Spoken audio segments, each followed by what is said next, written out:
Surrounded by a hellish horde of ravenous demons, one legendary warrior wages a desperate final battle against impossible odds. He stands victorious amidst the burning remains of his monstrous foes, proving his absolute dominance. Exhausted but relieved, the warrior quietly acknowledges that their perilous mission is finally complete. Suddenly, his companion signals for absolute silence as a sinister plot unfolds in the shadows.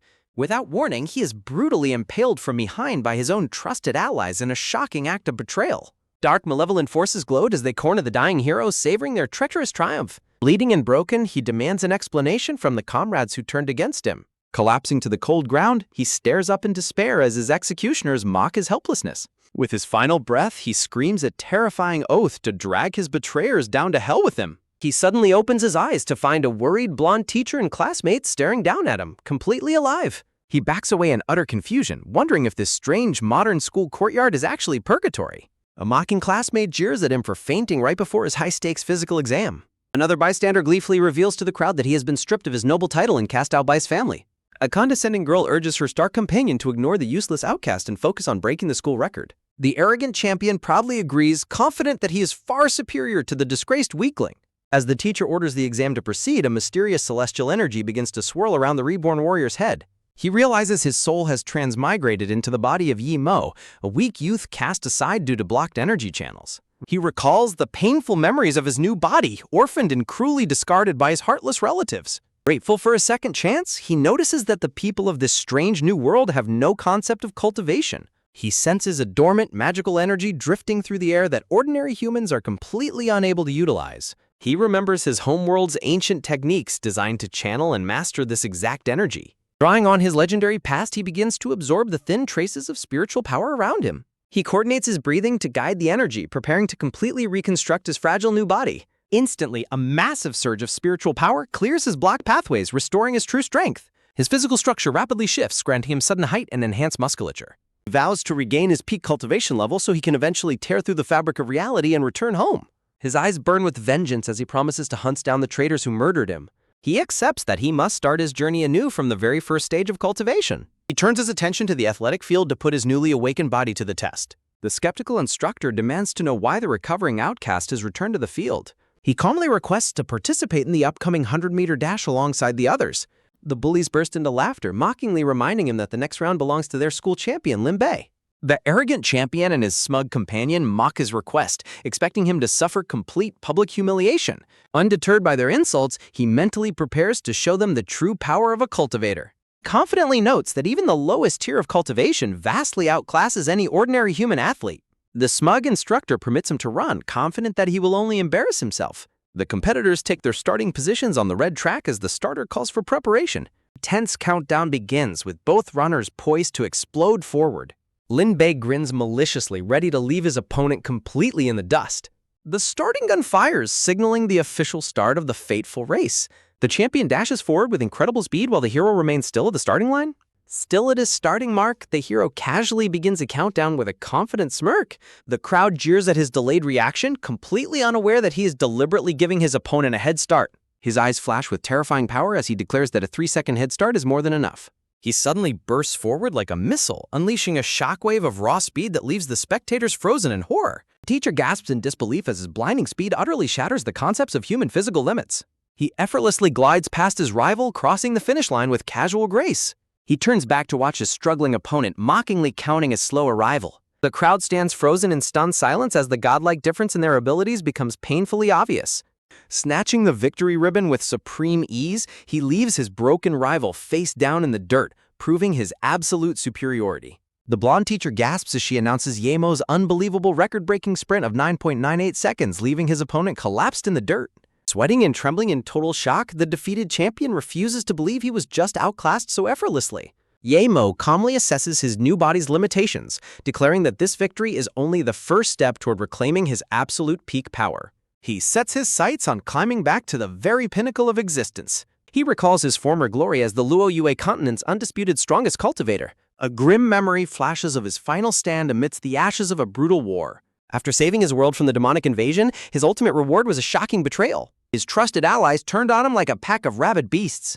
Staring at his reflection, Yi Mo realizes he must acquire rare medicinal herbs to rapidly rebuild his cultivation.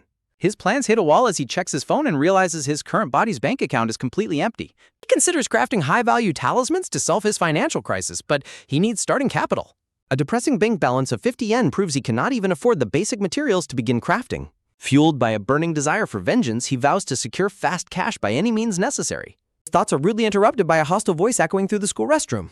The humiliated champion returns with a gang of dangerous thugs looking for immediate payback. The boxing club president, Wang Bo, smugly demands an early payment of their monthly protection fee. Dark memories resurface as Yemo remembers how ruthlessly these cowards extorted his host in the past. Remembering the brutal beatings his predecessor endured, Yemo's gaze turns ice-cold with silent rage. Mocking Yemo's weakness, Wang Bo throws a full-force punch, completely unaware his target is no longer helpless. To a seasoned cultivator, the champion boxer's deadly punch moves in ultra-slow motion. Before the bully can even register his miss, a devastating counterpunch crashes directly into his jaw. With a single strike, the self-proclaimed boxing champion is sent flying through the air like a ragdoll. Pivoting on his heel, Yemo unleashes a lightning-fast kick toward the next attacker. The blue-haired thug is brutally plastered against the concrete wall in a shower of plaster and pain. Standing over his fallen foes, the reborn warrior mockingly asks the surviving bullies if they are finally afraid. Spurred by desperate terror, the remaining cowards try to swarm him with a coordinated assault. Without breaking a sweat, Yemo catches both incoming fists in his iron grip. He locks them in place, rendering the two athletic club leaders completely powerless. Bone-crushing pressure makes them squeal in pure agony as they beg for mercy. With a terrifying smirk, Yemo promises to take his sweet time dismantling them. Tears streaming down his face, the arrogant track champion whimpers and begs for his life. Tossed aside like garbage, a weeping Lin Bei grovels at the cultivator's feet for forgiveness. Wang Bo struggles to his feet, unable to accept that his gang was annihilated in seconds. Blinded by pride, the boxing president launches a desperate, cowardly attack from behind. Instantly turning, Yemo plants a brutal back kick directly into his assailant's face. The force of the blow sends the bully crashing right through a bathroom stall door. He lies crumpled and bloody amidst the wreckage, thoroughly knocked out. Yemo looms over them like a god of death, warning them of far worse consequences next time. Clinging to his chest in absolute horror, Lin Bei realizes they have crossed a literal monster. Cowering bullies press themselves against the walls, weeping and pleading for mercy. He steps forward, demanding the return of everything they extorted from his predecessor. Confused and trembling, they desperately ask what exactly he wants back. With eyes glowing like hot coals, Yemo's terrifying gaze quickly forces them to comply. Lin Bei submissively hands over a thick stack of stolen cash, begging him to take it all. Slithering away with his prize, Yemo decides it is time to move out of this crowded school. He smirks, realizing the bullies just solved his funding problem and provided his thirst batch of cash. With enough capital to purchase raw materials, he prepares to refine his very first magical talismans. These ancient mystical papers allow low-level cultivators to unleash devastating elemental spells. The scene shifts as a dimensional vortex of spiritual ingredients prepares to unlock forbidden powers. Armed with stolen cash and his legendary memories, the ultimate cultivator's path to absolute vengeance has officially begun. With his new power awakened, the reborn warrior steels his resolve to dominate this unfamiliar world. In order to secure his initial fortune, he crafts 5 elemental talismans designed to channel immense spiritual energy. The young cultivator carefully selects one of his freshly made creations to prepare for the market. Yemo proudly holds his completed set, confident that selling these magical scrolls will easily solve his financial crisis. Standing under the bright afternoon sun, he mentally prepares himself for the challenges of surviving in the modern city. 3 weeks pass in a flash, yet the newly initiated immortal cultivator struggles to find any buyers for his mysterious wares. He realizes that modern society is deeply skeptical of ancient cultivation practices and magical artifacts. Passers-by mockingly gossip about his street-side vending setup, completely blind to the true value of his items. A sudden sound nearby catches the young cultivator completely off guard. Yamo stops in his tracks as the weak whimper of an injured animal echoes down the street. A helpless little Shiba Inu puppy trembles on the pavement, crying out in intense pain. The severely injured creature collapses onto the sidewalk, visibly clinging to the last remnants of its life. Kneeling beside the dying animal, the warrior observes its critical state with calm concern. He decides this is the perfect moment to test his newly crafted healing talisman on the suffering creature. A vibrant burst of green spiritual energy erupts as the talisman instantly begins to mend the puppy's broken body. To anyone's absolute shock, the puppy springs back to its feet, barking happily and completely restored. Yemo smiles gently, petting his newly revived companion as it joyfully wags its tail. Their peaceful moment is shattered by shouting voices, causing the protective puppy to growl toward the approaching strangers. The well-dressed couple argues loudly, with the brown-haired woman blaming the red-haired man for running over the dog.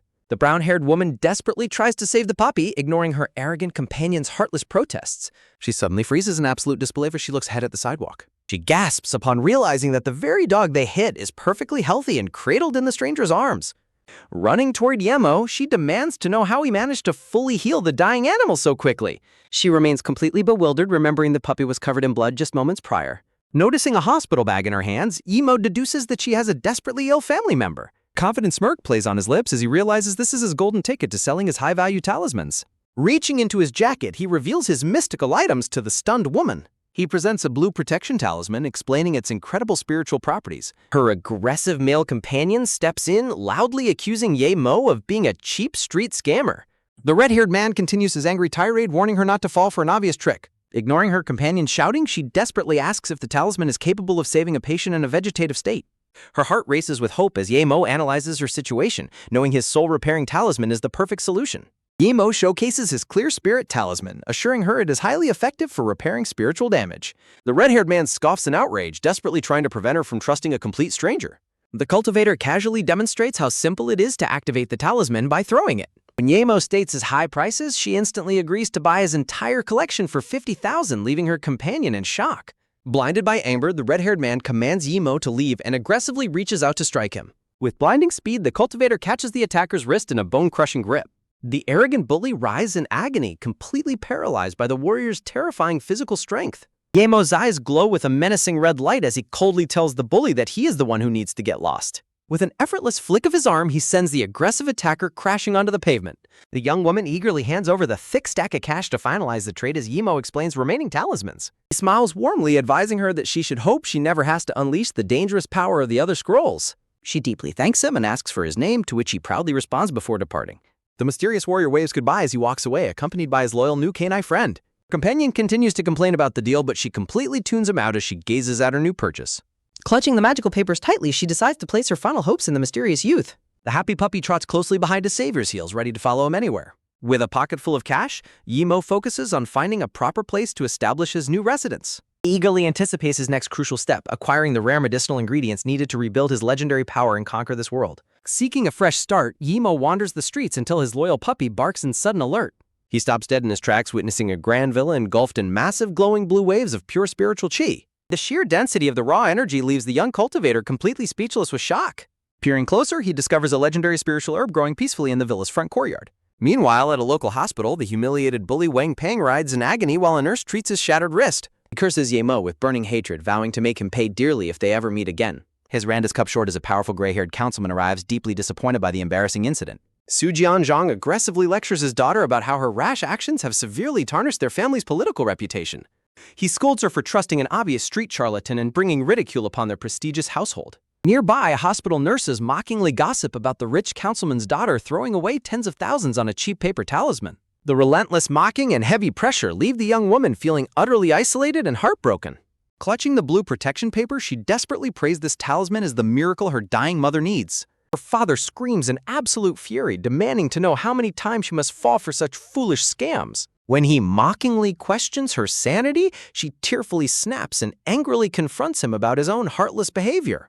She points out that her mother has been lying in a coma for years, yet her selfish father barely ever visited her. The stern councilman stands frozen, completely caught off guard by his daughter's raw emotional outburst. She brutally exposes his true motive, accusing him of wanting her mother dead just so he can marry his mistress. Shattered by the truth, she turns away in tears while her father gasps in absolute shock at her defiance. Blinded by pure rage, the furious councilman raises his hand to violently strike his defiant daughter.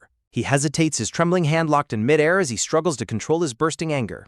Ultimately, the defeated father lowers his fist with a heavy sigh, unable to go through with the blow. He bitterly mutters that she has grown completely beyond his control as his authority crumbles. He decides to call the nurse to forcibly remove her comatose mother's life support tubes. Terrified, she frantically clutches the talisman, screaming that she will never agree to pull the plug on her mother. Kneeling by the bedside, she weeps and begs her mother to wake up, refusing to give up hope. Instantly, a blinding burst of celestial blue energy erupts from the talisman, echoing with her mother's weak voice. Gasping in pure disbelief, Su Jingwen looks up as the spiritual energy floods the entire hospital room. Her father freezes at the doorway, his eyes nearly popping out of his head at the sudden supernatural display. To everyone's absolute shock, Zorong slowly opens her eyes, smiling weakly at her beloved daughter. Overwhelmed with sudden joy, the councilman tears up and runs out to find the medical staff, shouting that his wife has woken up. Hearing the impossible news, the doctor and nurse freeze in sheer disbelief at the sudden medical miracle. They sprint back into the hospital room, eager to perform an immediate comprehensive checkup on the patient. The doctor notes that while she has woken up, her long dormant muscles should remain paralyzed for at least a year. Yet as they observe her rapid recovery, the baffled doctor can only stare in absolute confusion while her father smiles in relief. Su Jingwen gasps his sheer awe, realizing that the mysterious street seller's talisman was actually a genuine divine artifact. Right before Roz, the magical paper completely dissolves into sparkling particles of pure spiritual energy. The doctors and family scream in utter shock as they witness the patient's vitals rapidly return to perfect health. The flabbergasted doctor demands to contact a Nobel Prize-winning specialist to analyze this inexplicable medical marvel. Standing in the back, Wang Peng trembles in absolute terror, realizing they crossed a literal immortal god. Ignoring the chaos, the mother and daughter weep tears of absolute joy as they share a warm emotional embrace. Holding the remaining talismans, she gazes upward, praying to meet the mysterious immortal youth once more. Meanwhile, the scene shifts to the grand villa during the day, basked in the warmth of the sun. Having successfully secured his new residence, Yimo moves into the spirit-rich villa alongside his playful puppy companion. As he settles in, dark memories of the enemies who betrayed him in his past life begin to fuel his cold fury. His heart burns with a relentless desire for absolute vengeance against every single betrayer. To prepare for his return, he calculates the immense amount of resources needed to reach the 11th stage of cultivation. With eyes glowing purple with cold malice, he vows that the day of his terrifying return is fast approaching. Later that night, he stares at his hand, realizing that the modern world's lack of spiritual energy hinders his growth. He ponders his next move, knowing he must seek out hidden locations containing rich reserves of spiritual energy. He sets his sights on discovering legendary spirit springs and rare mystical materials hidden deep within the natural world. Rebuilding his lost immortal empire starts with a legendary glowing treasure hidden in plain sight. Spiritual materials are explained as keys to refining powerful, cultivation-boosting elixir pills. Yemo plans to cultivate his newly found spiritual herb to reach the next stage. However, refining high-level pills nearby risks attracting too much unwanted attention. An urgent warning sounds, prompting him to cultivate before disaster strikes. Seeking funds on the crowded streets, suspicious eyes watch him from the crowd. Lacking money for materials, Yemo's talisman stall attracts dangerous, unwanted attention. He immediately senses the presence of patient watchers stalking his every move. A sinister gang organizes nearby, preparing to launch a coordinated attack. Deciding to confront his stalkers, Yetmo calmly packs up his stall. Suddenly, a young female classmate recognizes him and gasps in shock. She's completely bewildered to find him selling things on the street. She expresses deep concern over his weak body and ruined family circumstances. He remembers her as one of the few who stood up for him. Out of kindness, she reaches into her purse to offer him money. Ignoring her completely, the young cultivator silently walks past her, leaving her stunned. Watched closely, she grows increasingly worried that he's in deep danger. Walking down a quiet alleyway, Yemo uses his senses to count his pursuers. With a fierce, determined glare, he resolves to face them all at once. An armed thug lies in wait as Yemo enters the trap. Believing their target is fleeing, the thugs initiate a swift chase. The gang pursues him deep into the shadows of a narrow alley. Reaching a dead end, the calm warrior turns around to face them. The thugs corner him, gloating that his escape has been cut off. Unfazed, the powerful cultivator demands that all hidden enemies reveal themselves. A ruthless group of armed fighters steps forward to surround him. The bald leader mockingly praises the kid's composure under extreme pressure. Yamo demands to know who ordered them to stalk him. The leader reveals he signed his death warrant by offending a major family. He mockingly references the prestigious Ning family daughter who once favored him. Yemo remembers his past host's broken engagement with Ning Qingshu. Flashbacks reveal a painful past, leading him to doubt the Ning family's involvement. Realizing another mastermind is responsible, he decides to force them to talk. Watching from behind, his classmate is horrified to discover the murder plot. Knowing his frail physical state, she fears he stands no chance. Terrified for his life, she quickly dials emergency services for help. Suddenly, a massive scarred thug grabs her from behind, stopping the call. She screams in sheer terror as the thugs discover her presence. The thugs call out as their massive brute of a boss arrives. The scarred boss brutally pulls her hair as she cries in pain. Yemo's eyes widen as he recognizes his classmate in their grasp. Cruel boss taunts him for attracting so many beautiful women. Ignoring her own danger, she frantically begs him to run away. She desperately warns them of her prominent family ties to escape capture. The gang mockingly laughs off her empty threats with absolute amusement. The scarred boss sinisterly promises that nobody will ever find their bodies. Held tightly, she trembles in pure terror as a blade is drawn. With a cruel smirk, the executioner prepares to take her life. In a blinding flash of purple light, Yemo charges the attacker. With a devastating blow, he shatters the killer's blade into pieces. With a strike of pure lightning speed, Yemo unleashes a devastating attack, fully aware that showing his true power will attract dangerous eyes. Massive thug barely has time to register the threat before a steel-strong hand grips his face in a vice-like hold. Refusing to play the victim, the powerful cultivator ruthlessly slams the heavy brute backward, sending shockwaves through the dark alley. With a sickening crunch, the head of the gang leader shatters the concrete wall, instantly knocking him out cold. Watching from the shadows, his classmate gapes in complete disbelief, unable to reconcile this lethal warrior with the frail boy she knew. The surrounding Arda thugs freeze in sheer terror, realizing they are hopelessly outmatched by a monster in human disguise. Eyes glowing with a murderous crimson light, Yimo demands to know the identity of the mastermind who ordered this hit. Across the city, police radios crackle to life with urgent reports that the notorious scarred boss and his crew have mobilized. Hearing the sudden update, the determined Inspector team leader immediately demands their coordinates and current objectives.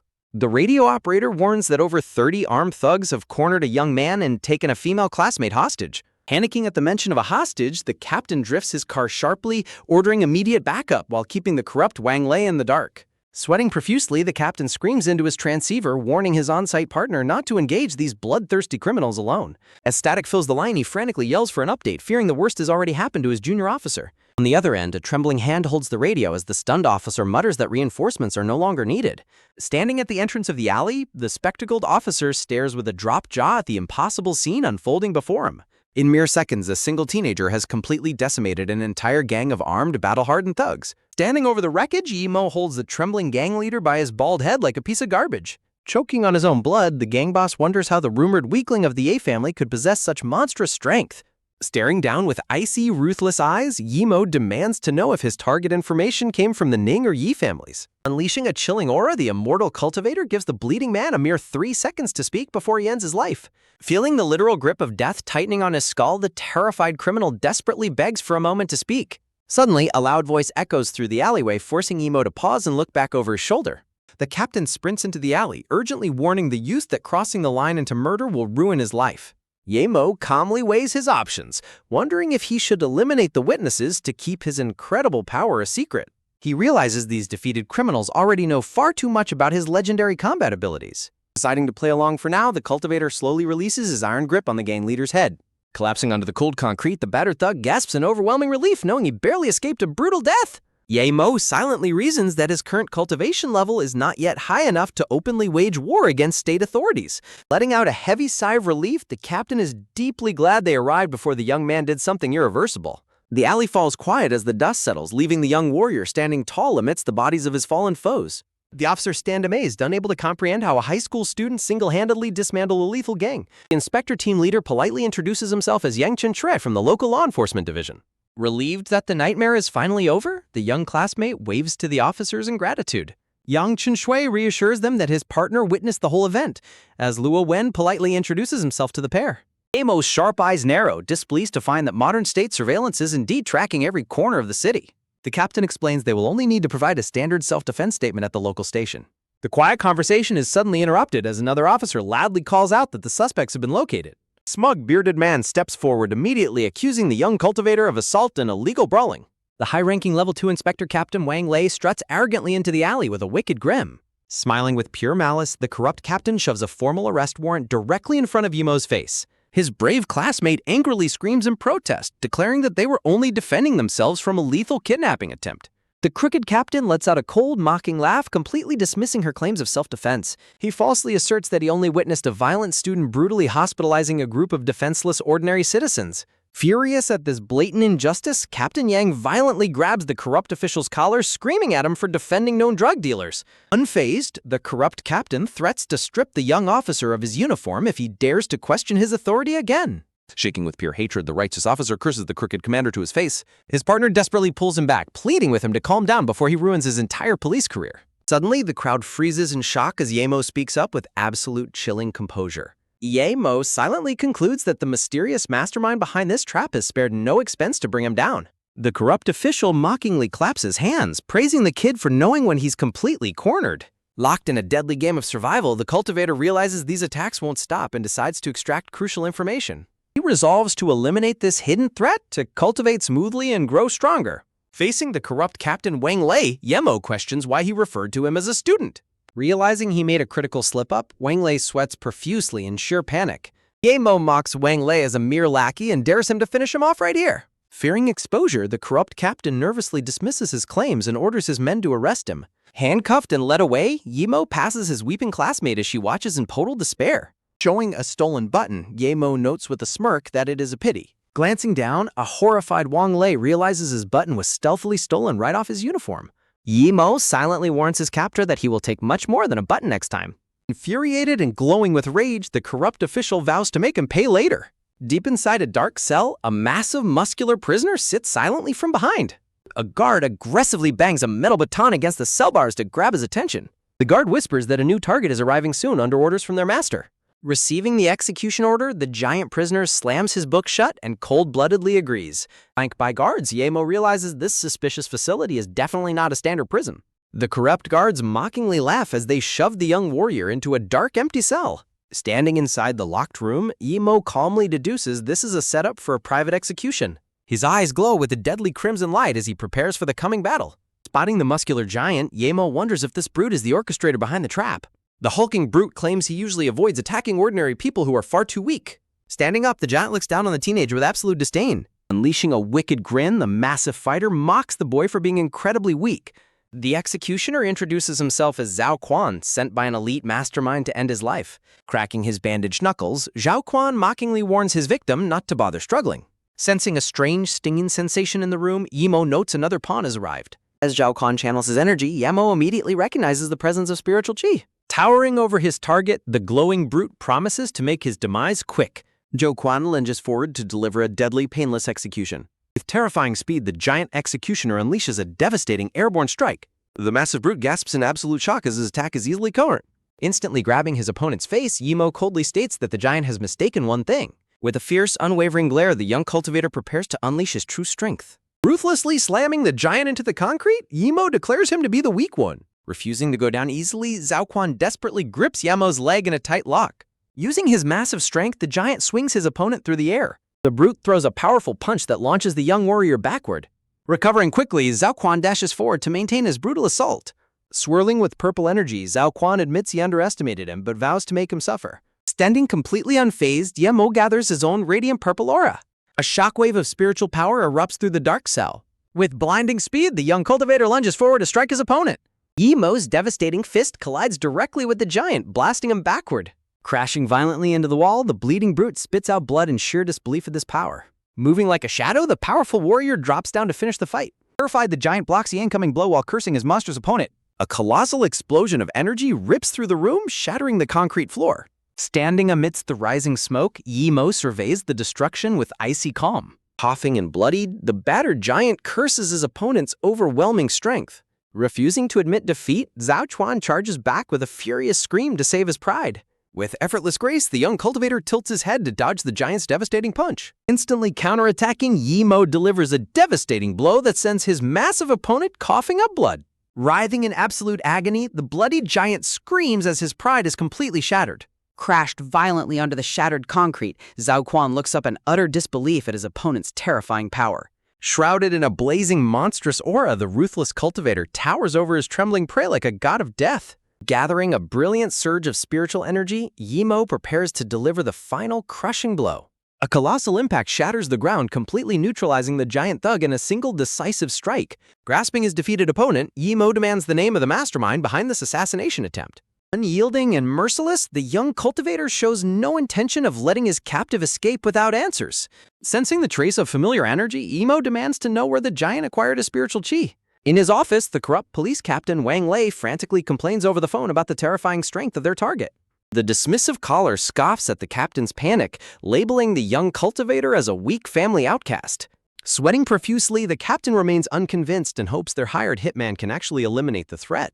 The mysterious contact reassures the officer, boasting that the assassin is a brutal fighter from the lawless Liuxi area. Smiling with corrupt malice, the captain warns the wealthy mastermind Zheng Wenchao to keep his side of their secret deal. Back in the cell, Yemo sits calmly while noting the silent giant's surprising resilience under pressure. Bleeding and broken, Zhao Quan admits they foolishly underestimated the cultivator's godlike power. Intrigued by the thug's words, Yemo wonders if other immortal cultivators exist in this modern world. The broken executioner recalls a fateful encounter with a mysterious old monk several years ago in Liuxi. He describes witnessing the powerful monk slice down an entire tree with a mere wave of his hand. Out of destiny, the old master gifted him a glowing flask of what he called divine water. By diluting and drinking the mystical liquid over the years, Zhao Quan slowly transformed his body to superhuman levels. Yemo deduces the liquid was pure spirit liquid and resolves to search Li She for a legendary spirit spring. Knowing the absolute rarity of spirit resources, Yemo questions why a superhuman would serve ordinary corrupt masterminds. A tragic flashback reveals Zhao Quan's child suffering from terminal illness under crippling medical bills. While Zhou Quan laments his desperate search for a cure, Yimo silently realizes he can heal the terminal illness effortlessly. The young cultivator analyzes the situation, knowing he now holds the ultimate leverage to break the giant's silence. The broken giant gasps in absolute shock at his captor's miraculous claim. Yimo explains that raw spiritual energy is actually useless and highly toxic to normal humans without refining. To prove his point, the cultivator displays a glowing green talisman infused with concentrated healing properties. The bloody giant remains highly skeptical that a simple paper charm can actually cure anything. Activating the magical talisman, Yemo channels a warm, green wave of restorative energy directly onto the injured man. Stunned, Zhou Quan watches his devastating battle wounds completely vanish and heal in seconds. Yemo demands he choose between revealing the mastermind's identity or letting his dying child suffer. Staring down with a blood-chilling crimson glare, the cultivator delivers a ruthless final ultimatum. Accepting his complete defeat, the giant lets out a weak, submissive chuckle. Fully converted by the display of godlike magic, Zhao Quan praises the teenager's miraculous powers. Surrendering the truth to save his child, the giant names Zheng Wenchao as the mastermind behind the hit. In a luxurious penthouse, the arrogant heir Zheng Wenchao mocks the police captain's cowardice over the phone. Casual and sadistic, the wealthy playboy dines in luxury, turning back to resume his horrifying games with the captive. Wearing a cheerful, psychotic smile, the blonde playboy mockingly asks his prisoner to choose a piece of meat. Chained and gagged on the sofa, a battered, terrified woman weeps helplessly in sheer terror. Angered by her noncompliance, the wealthy psychopath approaches her with a chilling warning about her manners. Feigning a thoughtful pose, the deranged heir gleefully decides on his next brutal method of torture. He brutally grabs the weeping woman's face, forcing her mouth open with cold, merciless strength. Holding a pair of heavy pliers, the smiling monster asks his victim which tooth he should rip out next. Ignoring her muffled screams, the sadistic young master clamps the pliers onto her tooth to extract it. Fresh blood splatters violently across the dark room as a brutal act of torture is committed in secret. The dark scene is interrupted as the butler enters to ask if Yemo's situation is fully under control. Grinning, Zheng Wenqiao boasts that his elite Liu Shui hitman will easily eliminate the target, resolving to visit the police station soon. With blood splattered across his face, Jing Wenqiao gleefully declares that the target's death is inevitable. Behind cell bars, an unseen person offers payment for the magical healing talisman. Surprised, Yimo receives a silver cross necklace containing a mysterious blue substance. Looking closely at the cross, Yamo confirms it holds highly concentrated spirit liquid. He realizes he can use the spirit liquid to accelerate his immortal cultivation. Yemo pockets the necklace and expresses his gratitude to his defeated opponent.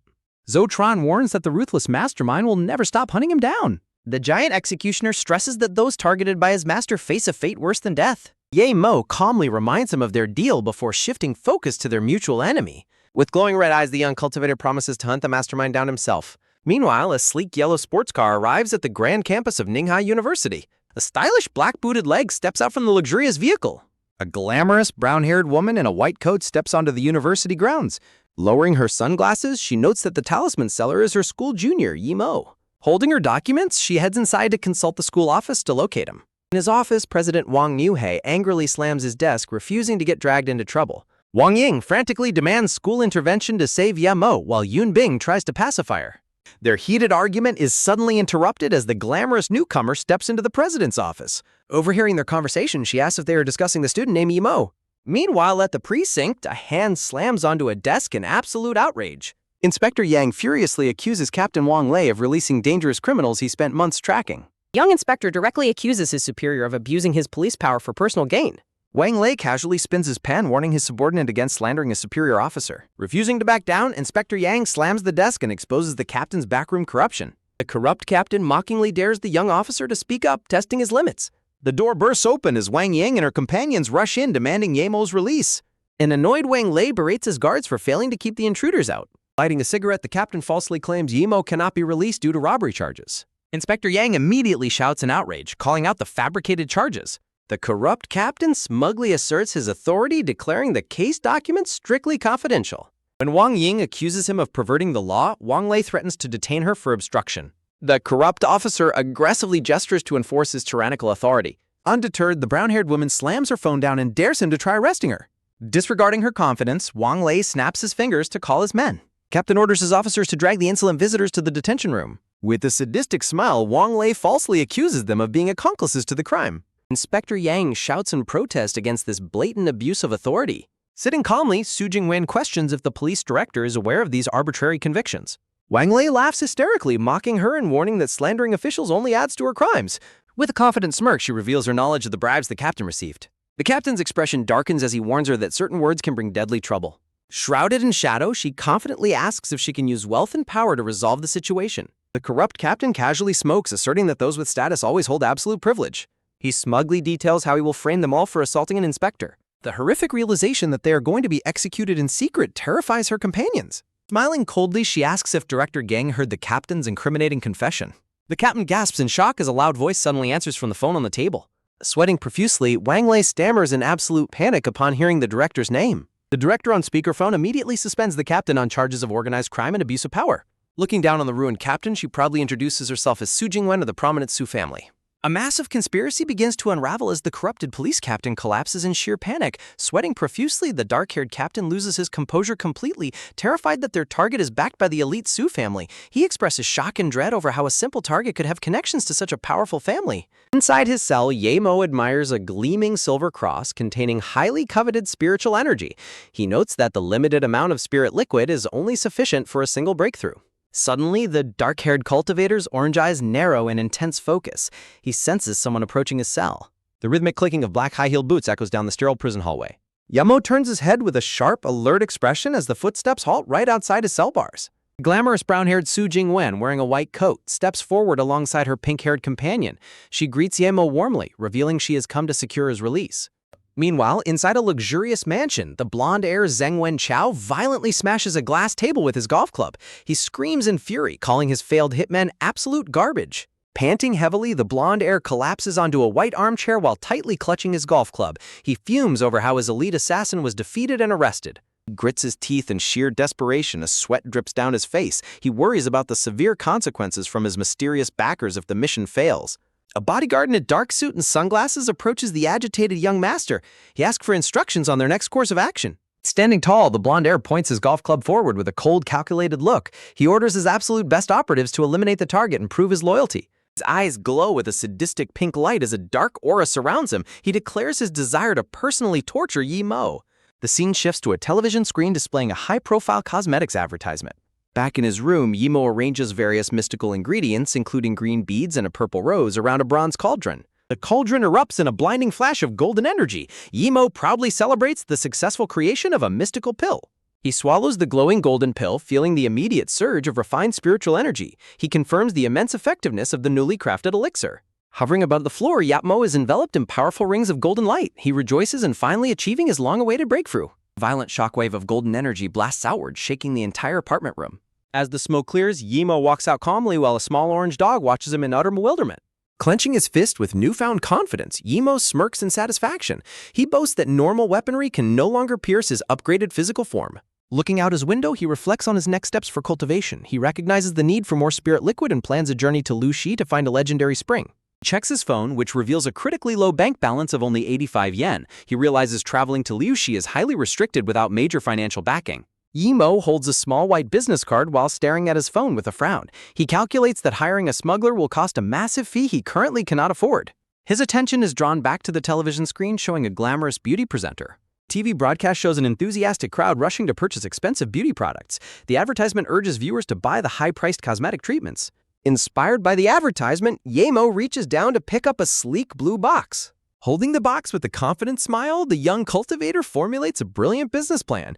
He notes that wealthy women's obsession with youth makes the upcoming elite banquet a goldmine. A flashback to 5 hours prior shows Ye Mo sharing a quiet dinner with Su Jingwen. He reflects on his surprise upon discovering her influential family background. Su Jingwen smiles gently across the dining table as she raises her chopsticks. She asks Ye Mo for a special favor. Ye Mo continues eating while listening attentively to her proposal. She asks if he is familiar with the prestigious Su Yun building, which he recognizes as a prominent landmark. Gesticulating gracefully, the brown-haired heiress explains her connection to the landmark. She reveals she owns the building and invites him to a grand banquet celebrating her mother's recovery. Ye Mo looks up with a surprised expression as she extends the invitation. Under a starry night sky, 2 massive modern skyscrapers gleam with brilliant white lights. Inside the breathtakingly luxurious banquet hall, elite guests gather to celebrate. Ye Mo notes that his current skills are more than enough to craft basic medicinal pills. Standing in the crowd, he prepares to pitch his miraculous creation. He decides to introduce his special face-preserving pill to the high society crowd. He opens the blue box to reveal a glowing white pearl-like pill nestled inside. He realizes selling just a few of these miraculous pills to the wealthy women here will easily fund his journey.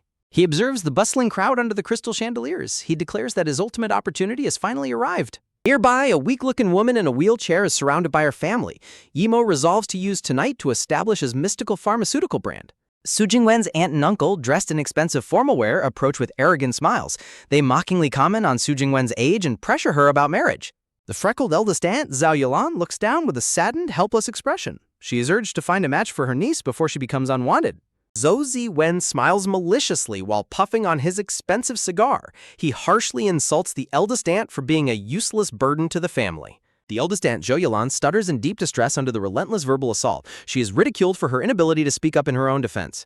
Infuriated, Su Jingwen and her mother in the wheelchair shout back in defense of their relative. They reprimand the uncle for his heartless words and remind him of her sacrifices. The arrogant uncle leans forward with glowing eyes, completely unfazed. He claims he is only acting in the family's best interest. The stress of the argument causes the weak mother to break into a violent fit of coughing as Su Jingwen tries to soothe her.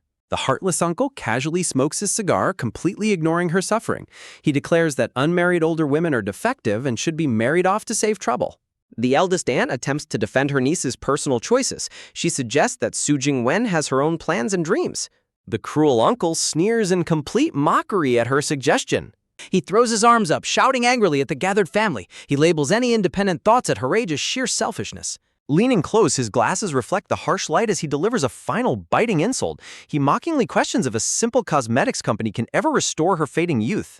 A dramatic interruption shatters the high society tension as a mysterious figure steps forward, instantly drawing the shocked gazes of the entire gathered family. Dark-haired cultivator Ye Mo calmly holds his blue box, calling out the arrogant uncle for describing a highly successful business icon as defective. With a cold glare and piercing eyes, Ye Mo dismisses the uncle's insults as laughably ignorant. Terrified by the sudden intrusion, the glasses-wearing uncle, Zhao Ziwen, begins sweating profusely and demands to know the young man's identity. Panicking under the pressure, the frantic uncle screams for security to remove the uninvited guest from the banquet hall. Su Jingwen quickly steps in to defuse the situation, proudly introducing Ye Mo as the honored savior who rescued her mother. The mother in the wheelchair holds Ye Mo's hand with immense gratitude, thanking him for the miraculous talisman that restored her. Smiling warmly, Ye Mo politely welcomes her gratitude and dismisses her modesty. The arrogant uncle wipes his face in sheer disbelief, mockingly dismissing the talisman as superstitious nonsense. Unfazed, Ye Mo steps forward to formally introduce himself as an expert in value and Su Jingwen's strategic business partner. Shocked by his sudden announcement, the brown-haired heiress repeats his claim in utter confusion. A disgruntled relative points an accusing finger at Ye Mo, loudly questioning his presence and demanding answers. Holding up the mysterious blue box, the calm cultivator promises that its contents will soon resolve all doubts. The snide aunt in pink sneers in utter disgust, accusing the young man of playing cheap tricks on the family. Ignoring her scoff, Ye Mo approaches the freckled aunt, Zhao Yilan, politely asking her for a quick favor. With a confident smirk, he presents the blue box and invites her to consume what is hidden inside. Opening the box reveals a blinding glow, showcasing a legendary white pearl-like pill known as the face-preserving pill. The paranoid uncle instantly points in anger, warning everyone that the mysterious medicine might be highly poisonous. Trembling with anxiety, the freckled aunt hesitates, wondering if the glowing pill is actually safe to eat. Backing her guest completely, Su Jingwen declares her absolute trust in Ye Mo and urges her aunt to take the leap.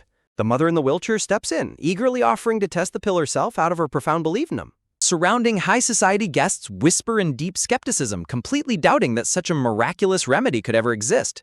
Leaning in with an encouraging whisper, Ye Mo asks the hesitant aunt if she truly desires to reclaim her prime youth. Tragic memories of cruel insults regarding her faded looks flash through the freckled aunt's mind, cementing her resolve. Overcome by determination, she grabs the glowing pill and bravely swallows it in front of the entire crowd. The uncle and his pink-clad companions stare with wide eyes, completely shocked that she actually took the risk. Feeling her hands, the nervous aunt panics as she notices no immediate physical transformation. Believing he has won, the wicked uncle laughs hysterically and proudly declares Ye Mo to be an obvious fraud. Suddenly, a majestic wave of golden light erupts from her body, lifting her hair as a miraculous cellular rejuvenation begins. Looking into a mirror brought by a servant, the completely transformed aunt stares in absolute awe at her flawless youthful reflection. Manipulative uncle and the pink-clad aunt stand completely paralyzed, sweat dripping down their faces in sheer disbelief. Entranced by the miracle, an elite guest desperately grabs Yenmo's arm to purchase a pill, only to learn he brought a limited batch of 10. A wild bidding war erupts instantly across the Grand Hall, with frantic elites screaming bids from 30,000 to 70,000 yuan. Clenching his teeth, the greedy uncle silently scoffs at the bidders, realizing that the real prize lies in the production secrets. As frantic buyers wave cash and cards, the calculating uncle plots to acquire the manufacturing rights to rebuild his dying empire. When his companion nervously whispers about their severe bankruptcy, the uncle aggressively threatens to silence her. Wearing a sinister smile, the corrupt uncle schemes to swindle the young cultivator and use him to secure a forced marriage with the Wang family. Wealthy, heavy-set representative of the royal group steps forward, shouting an impressive offer of 200,000 yuan for the rights. Not to be outdone, a rival executive from the Lin group counters instantly with a massive bid of 1 million yuan.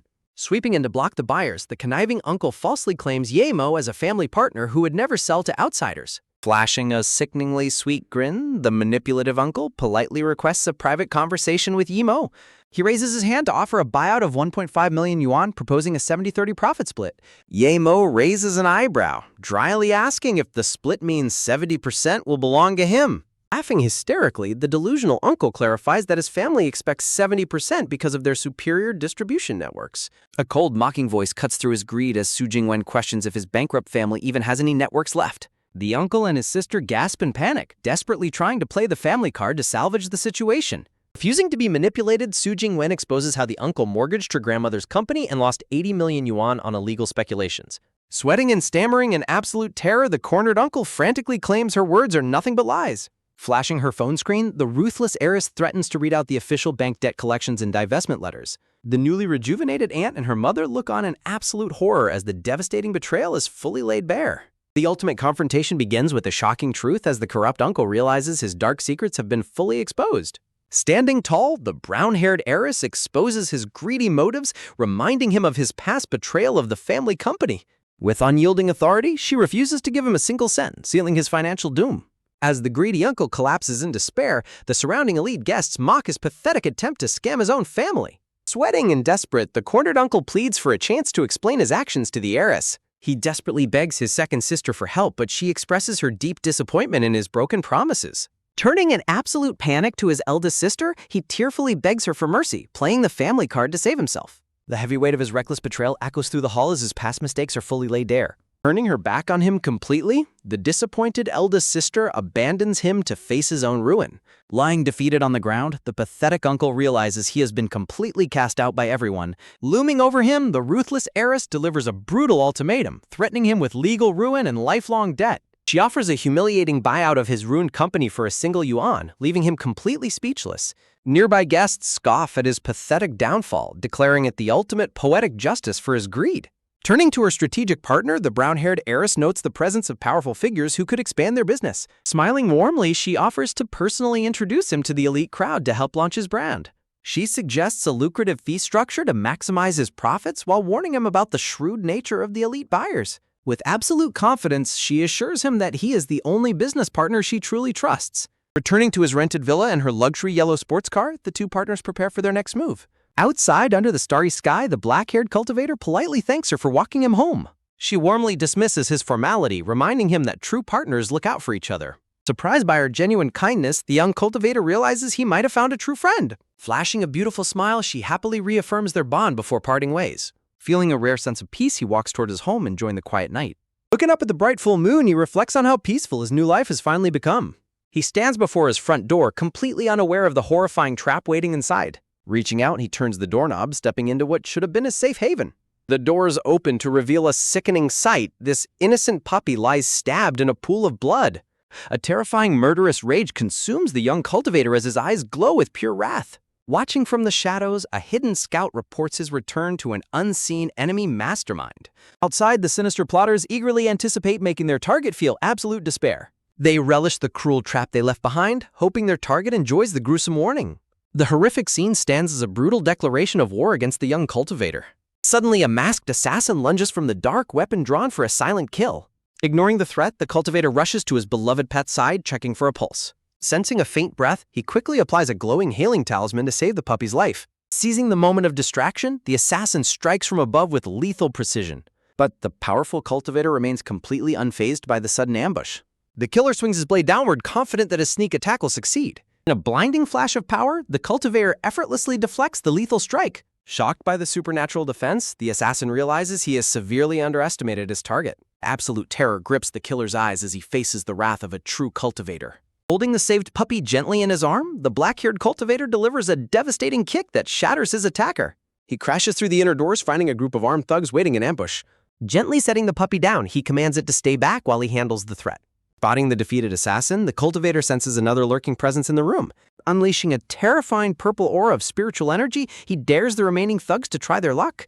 The armed thugs charge forward, shouting orders to cripple him on behalf of their master. With effortless grace, the young cultivator easily dodges a deadly machete slash. Charging his fist with devastating spiritual power, he prepares to unleash absolute chaos. He slams a thug into the floor with earth-shattering force, sending a brutal message to those who dared cross him. Simple break-in turns into a fatal mistake as the heavy-set thug stares at his defeated ally in complete shock.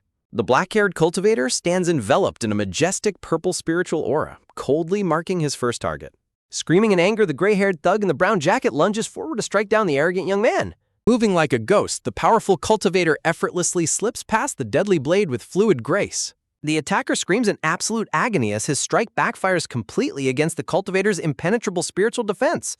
The cultivator's iron grip clamps onto the man's throat, instantly silencing his agonizing screams. With effortless, superhuman strength, the black-haired young man hoists his attacker high into the air. The cultivator calmly counts down his second victim as the defeated thug collapses onto the floor. Realizing melee combat is suicide, the blue-haired thug commands his men to shoot and cripple his limbs. The black-haired cultivator dashes forward with blinding speed, leaving afterimages as he vows to shatter their bones.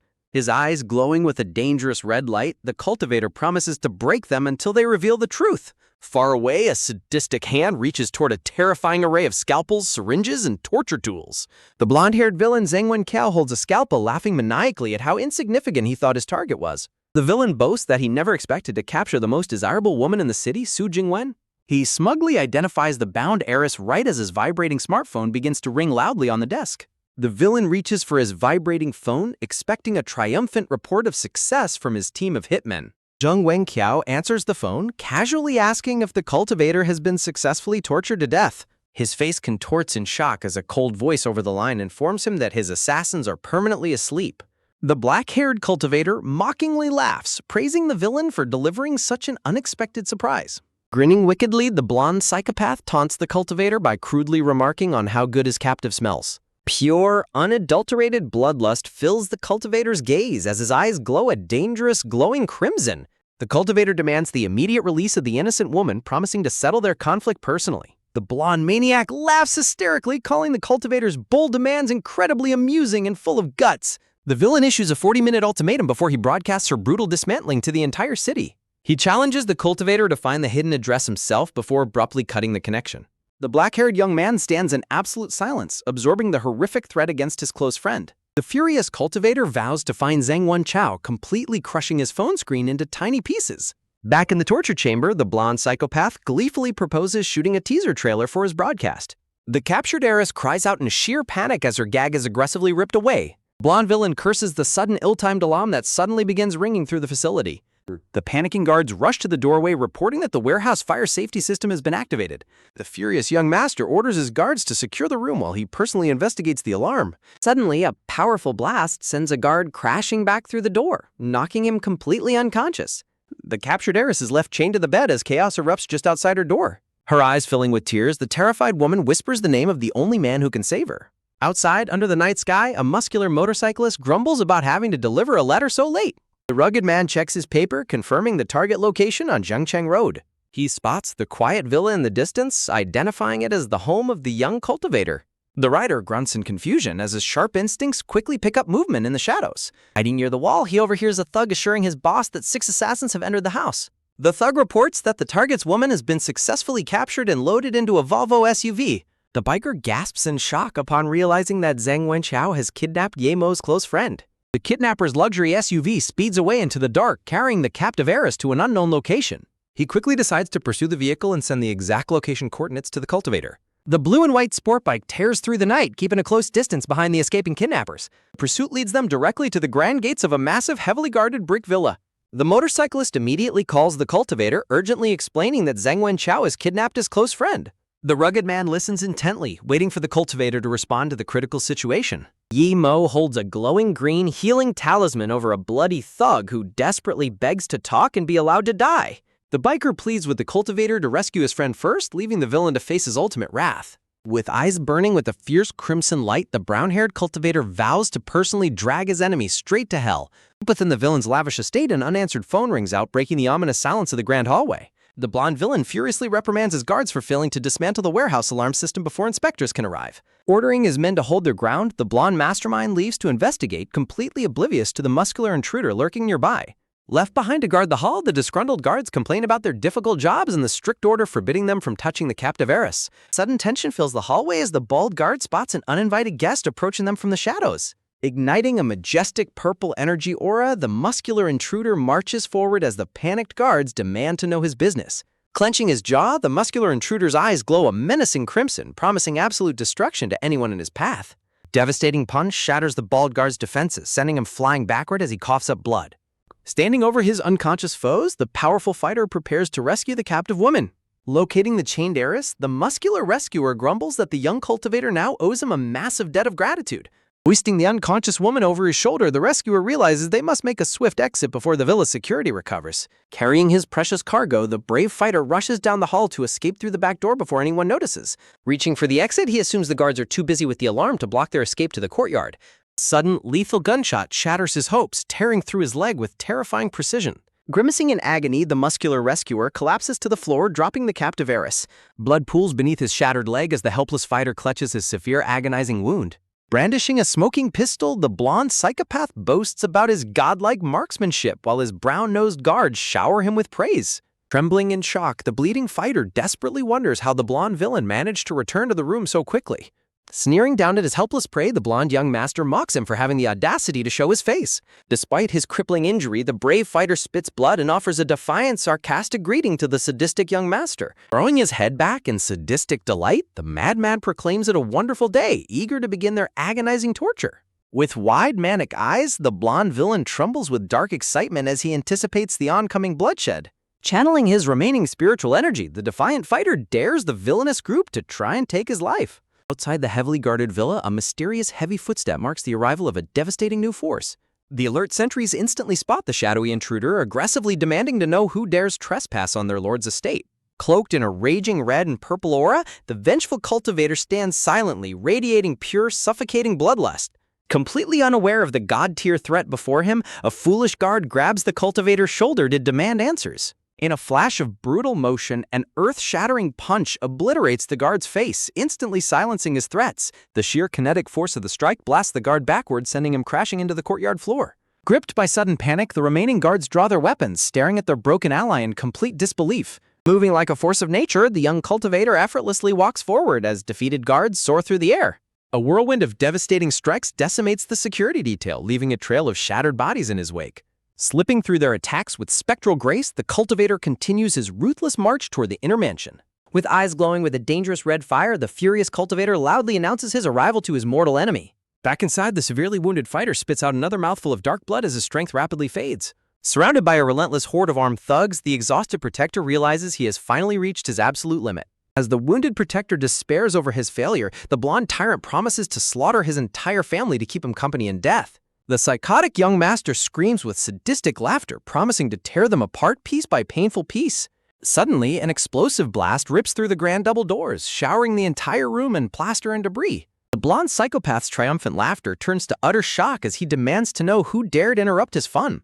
As the thick smoke begins to clear, a terrifying glowing silhouette stands tall amidst the wreckage of the entrance. Stepping into the light, the enraged cultivator coldly introduces himself as the one sent to drag them all to hell. The ultimate battle for survival and vengeance begins as the fury of a true cultivator is unleashed. Bleeding on the floor, the defeated fighter looks up in sheer disbelief, realizing his savior has finally arrived. Stepping past the enemies, the cultivator calmly extends his hand, offering a glowing green healing talisman to his ally.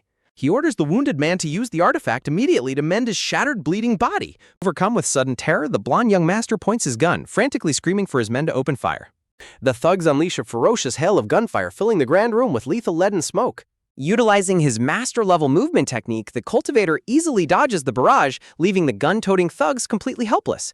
With blinding speed, the black-haired cultivator delivers a devastating kick that completely deposes another armed guard. Sweat pours down the blonde villain's face as he struggles to comprehend the intruder's terrifying speed. In a flash of purple aura, the cultivator sweeps through the room, taking down another gun-toting thug. Looking on in utter terror, the blonde villain realizes his entire defense line has collapsed in seconds. Fleeing the chaotic grand hall, the panicked young master desperately resolves to escape to a secure safe house.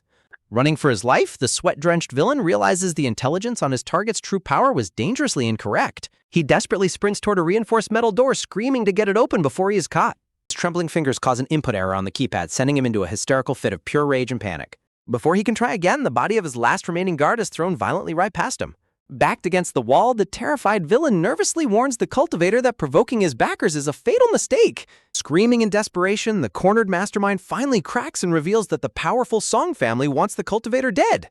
Radiating an oppressive aura, the dark-haired cultivator holding a blood-stained knife demands to know the exact culprit's name. Shaking with fear, the blonde villain confesses that Song Shaowen ordered the hit to clear up rumors regarding his fiancée. Realizing he has never even met this woman, the black-haired cultivator deduces that this rumor is a calculated conspiracy against him. Forcing a desperate smile, the villain tries to negotiate his freedom, pleading that letting him live benefits them both. The silent cultivator looms over him, deeply analyzing the shocking revelation that this enemy young master is also a fellow cultivator.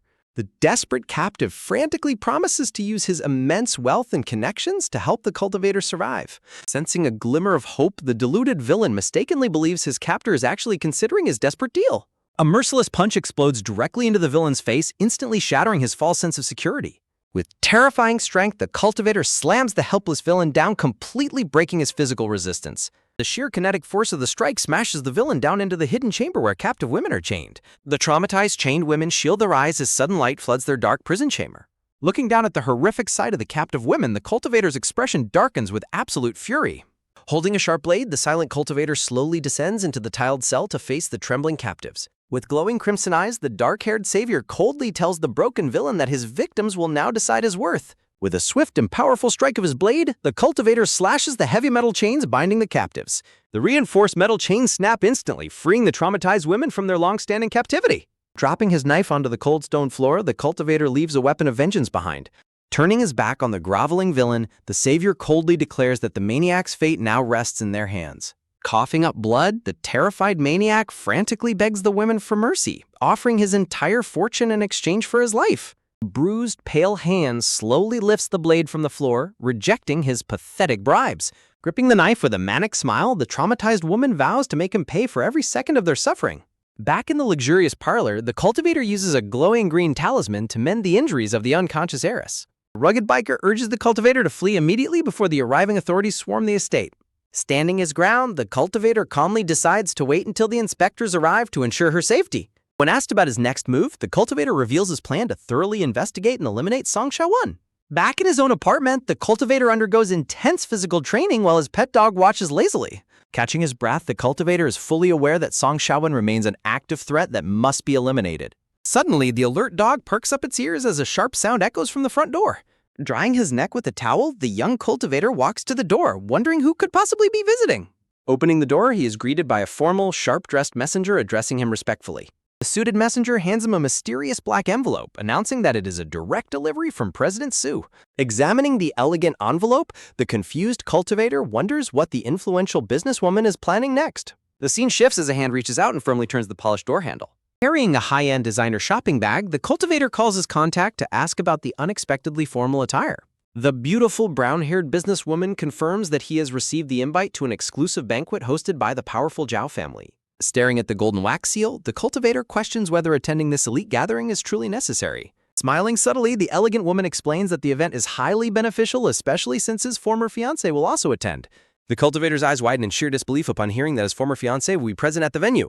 Absolutely stunned by the unexpected news, the young man demands to know the true purpose behind this gathering. Text card introduction setting up the arrival of Ning Qingxiu, the prestigious daughter of the powerful Ning family. Shrouded in an ethereal light and surrounded by glowing blue blossoms, the elegant blue-haired woman stands with her back turned. Shifting to the grand venue, the high-end banquet hall is filled with the elite members of high society. Two powerful business tycoons, Pierce of Ace Group and Zhu Hunter of Jianhe Group, discuss the shifting power dynamics of the city. Keeping a low profile, Yimo questions if such influential figures truly care about the local Zhao family. Su Jingwen, holding a glass of wine, reminds him of the immense influence wielded by elite noble families. She explains that even a distant connection to the Ning family is highly coveted by the elite class. Su Jingwen notes that the daughter of the Ning family herself is the highly anticipated guest of the evening. A sudden silence falls over the opulent venue as the grand doors are opened for the esteemed guests. The elegant head of the Zhao family, Zhao Na, enters alongside the beautiful blue-haired Ning Qingshi. Observing her closely, Yemo is shocked to sense a strong flow of spiritual qi radiating from his former fiancé. The two elegant women, Ning Qingshui of the Ning family and Zhou Na of the Zhou family, walk gracefully through the crowd. Yemo's eyes glow with curiosity, wondering if the noble families possess secret cultivation techniques of their own. Ning Qingshui carries herself with immense confidence, making no effort to conceal her potent spiritual energy. Realizing her connection, Yimo decides to find an opportunity to ask her about his mortal enemy, Song Shaowen. Su Jingwen steps forward to politely greet the host, offering a luxurious gift box as a birthday gesture. Zona warmly greets Su Jingwen, expressing relief that her mother has finally awakened and recovered. Smiling gracefully, Su Jingwen expresses gratitude and confirms her mother's health is steadily improving. Opening the gift box, a brilliant, colorful radiance spills out from a perfectly formed pearl-like pill. Zona gasps in delight, recognizing the highly coveted youth-retaining pill that has taken the elite world by storm. The surrounding guests whisper in absolute awe, marveling at the priceless, incredibly rare alchemical product. Even the aloof Ning Qingshui is caught off guard, staring at the glowing medicine with deep curiosity. Zona examines the glowing pill closely, amazed that its quality nearly rivals a legendary spirit pill. Mesmerized by the profound alchemy theory, Zona eagerly inquires about the identity of the master who created it. Su Jingwen proudly introduces Yemo as her close partner and the master who hand-refined the incredible pill. Zhou Na is utterly dumbfounded, recognizing Yemo as the boy she used to hold when he was little. Ning Qingshui quietly calls out to her aunt, her expression growing cold and serious. Ning Qingshui dismissively states that such refining techniques are useless to noble families who only value true cultivation base. Zhou Na agrees, mentioning that with such profound talent, Yemo could have easily become an elder of the Ning family. Observing their narrow mindset, Yemo internally notes that their rough techniques cannot hope to compare to true cultivation methods. Ning Qingshui coldly remarks that someone of his low status possessing these techniques is merely wasting his efforts.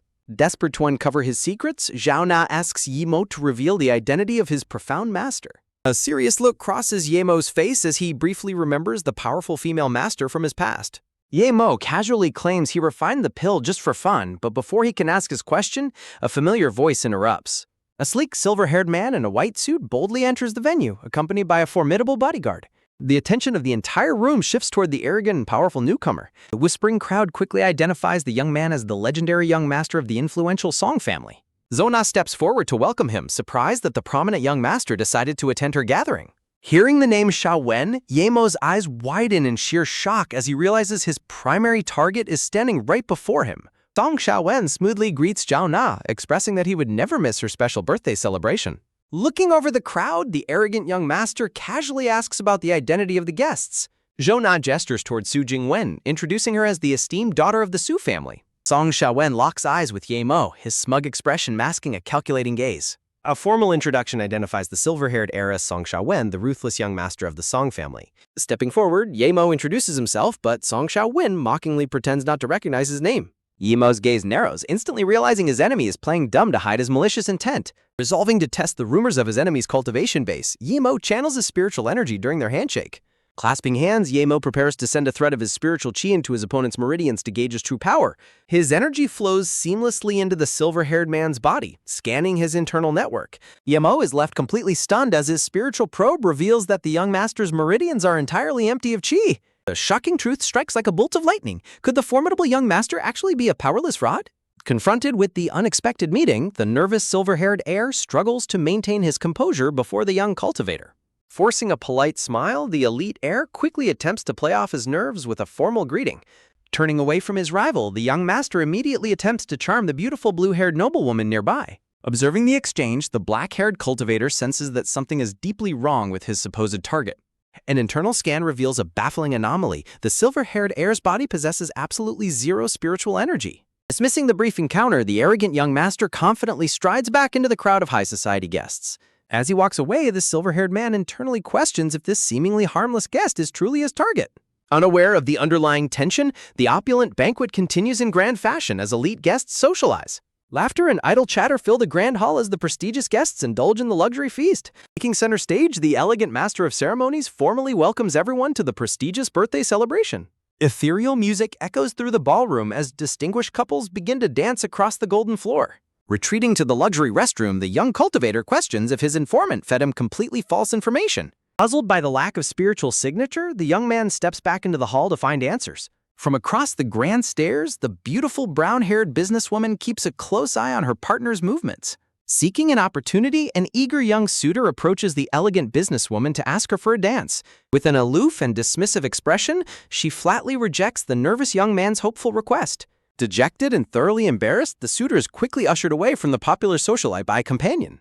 Ignoring the constant attention, the elegant woman walks away, focused entirely on finding the young cultivator. Watching her depart, the gossiping guests express their shock at her famously cold demeanor towards suitors. Suddenly, a nearby onlooker gasps in utter disbelief as the elegant socialite makes a highly unexpected move. Sensation ripples through the hall, drawing the attention of even the aloof blue-haired noblewoman. Hearing his name called out, the young cultivator stops in surprise and turns around. A delicate, gloved hand is gracefully extended toward him in a silent, stunning invitation. A bold proposal rings out through the quiet crowd, leaving the surrounding guests absolutely speechless. Before the shocked onlookers, the beautiful businesswoman directly invites the young cultivator to a dance. The surrounding elite watch in complete astonishment, unable to believe this legendary beauty made the first move. Meanwhile, slipping away from the crowded ballroom, the silver-haired master quietly heads out to the courtyard. Outside the grand venue, the elite guards bow in deep respect as the prestigious heir approaches his vehicle. With an imposing air, the wealthy young heir prepares to enter his parked luxury limousine. Stepping inside the vehicle, he strictly orders his bodyguards to keep a wide distance and allow no one near. Acknowledging the absolute command, the loyal guard quickly steps back to secure the isolated area. The dark luxury limousine sits quietly under the parking lot lights, hidden away from the ongoing celebration. Standing at a distance, the nervous guards whisper about their master's bizarre habit of isolating himself in the car. They quietly discuss the terrifying rumors about the master's personal guards becoming completely different people after selection. Inside the dark vehicle, the silver-haired man sits with his bodyguard in tense silence. A sudden, violent slap strikes across the face of the silver-haired man inside the dark cabin. Holding his bruised cheek, the clone is furiously scolded for holding another woman's hand in public. Trembling with fear, the double desperately apologizes to his angry master. From the shadows, a mysterious hand with a glowing blue ring warns the clone that he is only alive because of his utility. With a cold smirk, the sinister figure delivers a chilling threat to his subordinate. The true Song Xiaowen is revealed, coldly warning that failure will result in an ugly death. Following the secret exchange, a silver-haired man in a white suit steps out of the limousine to resume his role. Adjusting his glasses, he coldly orders his personal bodyguards to follow him back into the hall. Outside, a suspicious guard comments on the young master's bizarre habit of exiting the car alone. The shocking scene reveals the previous clone now bound and gagged inside the vehicle. Tears stream down his face as the helpless double realizes his grim fate. Back inside the elegant venue, the professional musicians continue to play beautiful melodies for the elite crowd. Turning to the party, the silver-haired man smoothly apologizes to the blue-haired woman for his delay. Sensing a strange shift in his demeanor, the elegant blue-haired woman looks back with quiet suspicion. The elegant crowd gasps in sheer amazement as an unexpected dance begins on the ballroom floor. Gossip spreads like wildfire as guests wonder why the famous Su Jingwen is dancing with an unknown man. Swept up in the rhythm, Su Jingwen blushes as Yimo carefully maintains their flawless harmony. The lively piano music continues to echo, guiding their steps across the golden floor. In a breathtaking display of perfect coordination, Yimo dips his beautiful partner to thunderous applause. Smiling softly, the elegant businesswoman praises Yimo's surprisingly masterful dancing skills. Keeping a polite smile, the young cultivator quietly sighs in relief. Su Jingwen whispers that they must maintain their elegant disguise to pitch their pill to the Zhao family. Yemo silently credits his inherited reflexes and advanced cultivation for saving him from embarrassment. Zona is thoroughly impressed by his dancing, while Ning Qing coldly dismisses it as a useless skill. Zona playfully teases her niece for staring intently at the young cultivator. The arrogant, silver-haired young master smoothly approaches the two noblewomen to join them. When Zona questions his connection to Yemo, the silver-haired heir insists they have never met. Shrewdly watching his reaction, Xiaona doubts his claim given the Song family's vast intelligence network. The silver-haired young master smoothly deflects by claiming he would never dare overstep in her city. Zona warns him that she has no interest in their schemes but intends to protect Yemo's rare alchemy talent. Sipping his wine, Yemo remains unaware that Zona is declaring her desire to nurture his talent. Looking out over the hall, Zona firmly resolves to never stand idle regarding his future safety. The young master cedes with silent rage, furious at her warning and eager to retaliate. Glaring at Yi Mo, the silver-haired heir internally labels the young cultivator as complete trash. Nearby guests began whispering, suddenly recognizing the name of Su Jingwen's mysterious dance partner. Overhearing the gossip, the blue-haired noblewoman is troubled to learn his past engagement has been exposed. The guests mockingly assume that the exiled heir is desperately trying to cling to his former fiancée. Overwhelmed by the toxic rumors, Ning Qingshui abruptly leaves the party despite her aunt's protests. Zhona sighs deeply as she watches her stubborn niece walk away. Sensing a sudden change in the air, the young cultivator looks back. Confronting him directly, the blue-haired noblewoman warns him to abandon his transparent schemes. Ning Qingshui aggressively declares that attempting to use her for revenge against his enemies is completely futile. The young cultivator is left completely baffled by her arrogant and mistaken assumptions. Turning away coldly, she patronizingly tells him to stick to basic alchemy just to survive. Delivering a parting threat, she demands that he behave himself as she walks away.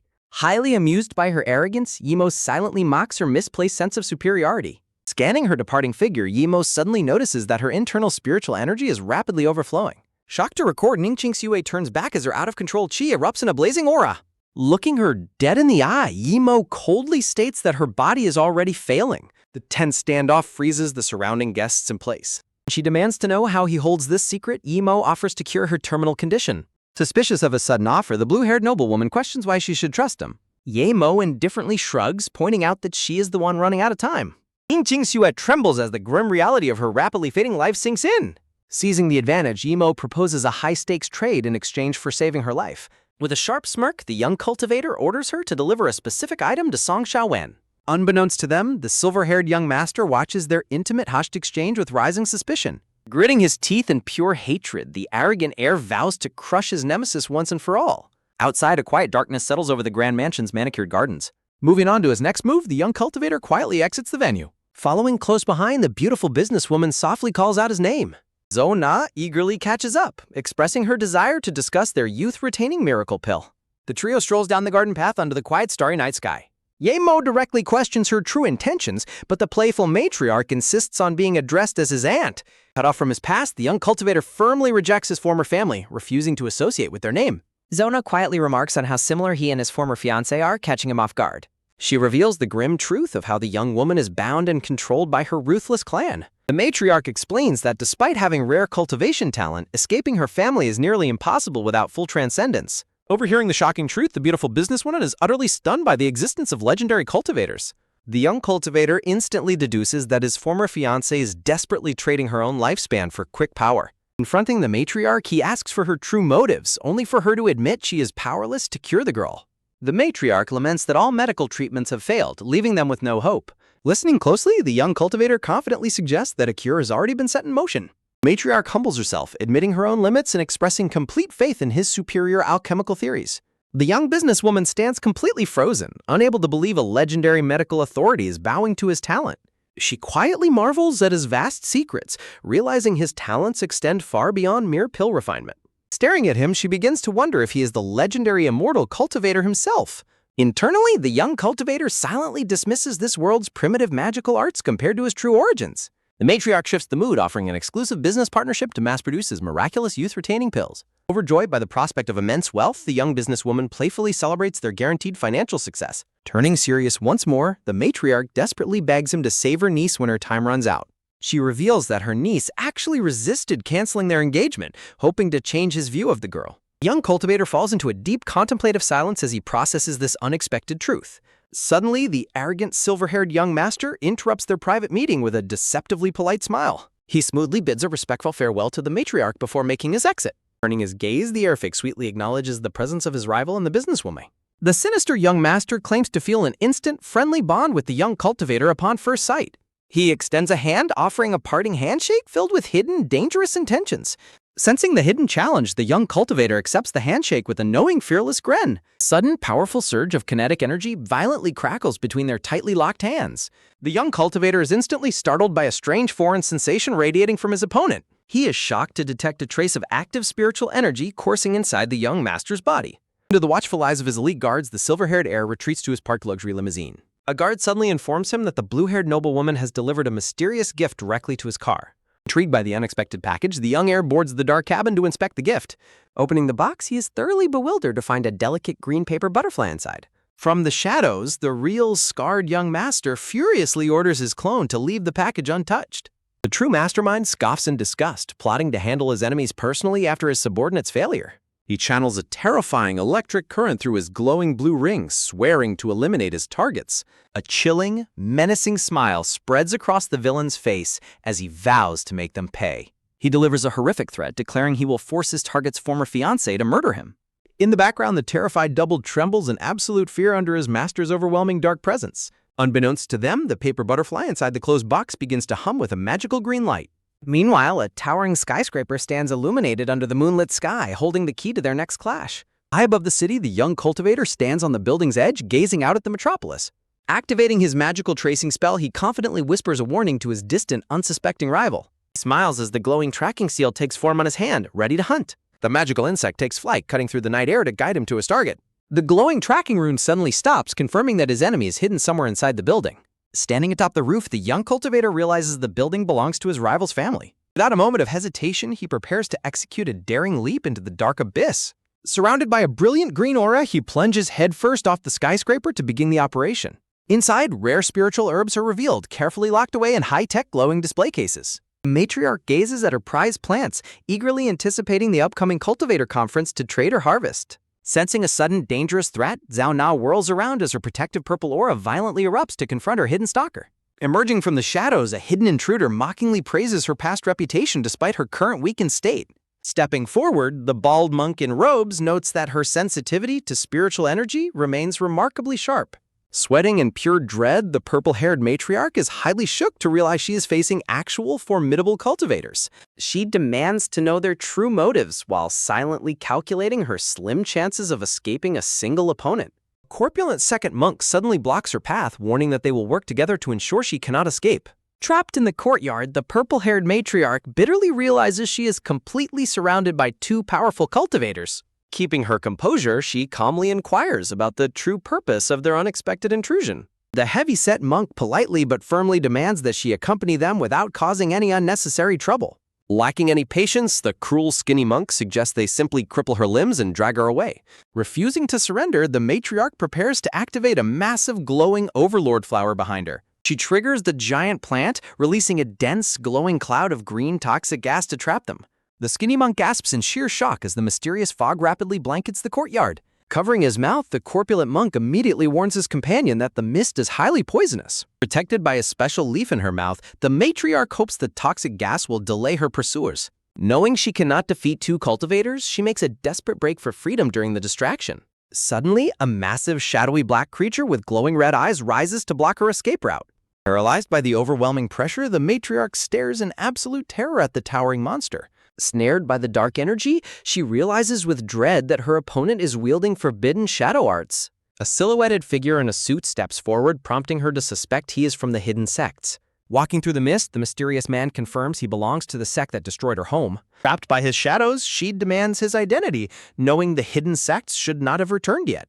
Her face contorts in pure horror as she suddenly recognizes the face of her captor. The black-haired man mockingly asks if she is shocked to see his face. Meanwhile, oblivious to the chaos, security guards casually discuss their dinner plans during their shift change. Walking down the hallway, the guards wonder about the luxurious lifestyle of their wealthy young master. Moving like a ghost, Yimo uses his cloud-hiding step to slip past the distracted guards. Guided by his glowing magical tracking butterfly, the young cultivator arrives outside Song Xiaowen's private residence. A green glowing paper insect lands precisely on the door, confirming his target's location. Yemo watches the magical tracker, preparing to breach the room and confront his nemesis. Slipping inside the dark room, the young cultivator is highly surprised to find it completely empty. Elsewhere in a dark apartment, a silver-haired young man quietly eats a bowl of instant noodles. Sitting alone in his messy room, the weary lookalike laments his tragic fate of having no choice in life. Eating his cheap meal, the miserable double bitterly wonders why he is denied a life of luxury. Overcome by intense resentment, he tightly grips his fork and wishes death upon everyone.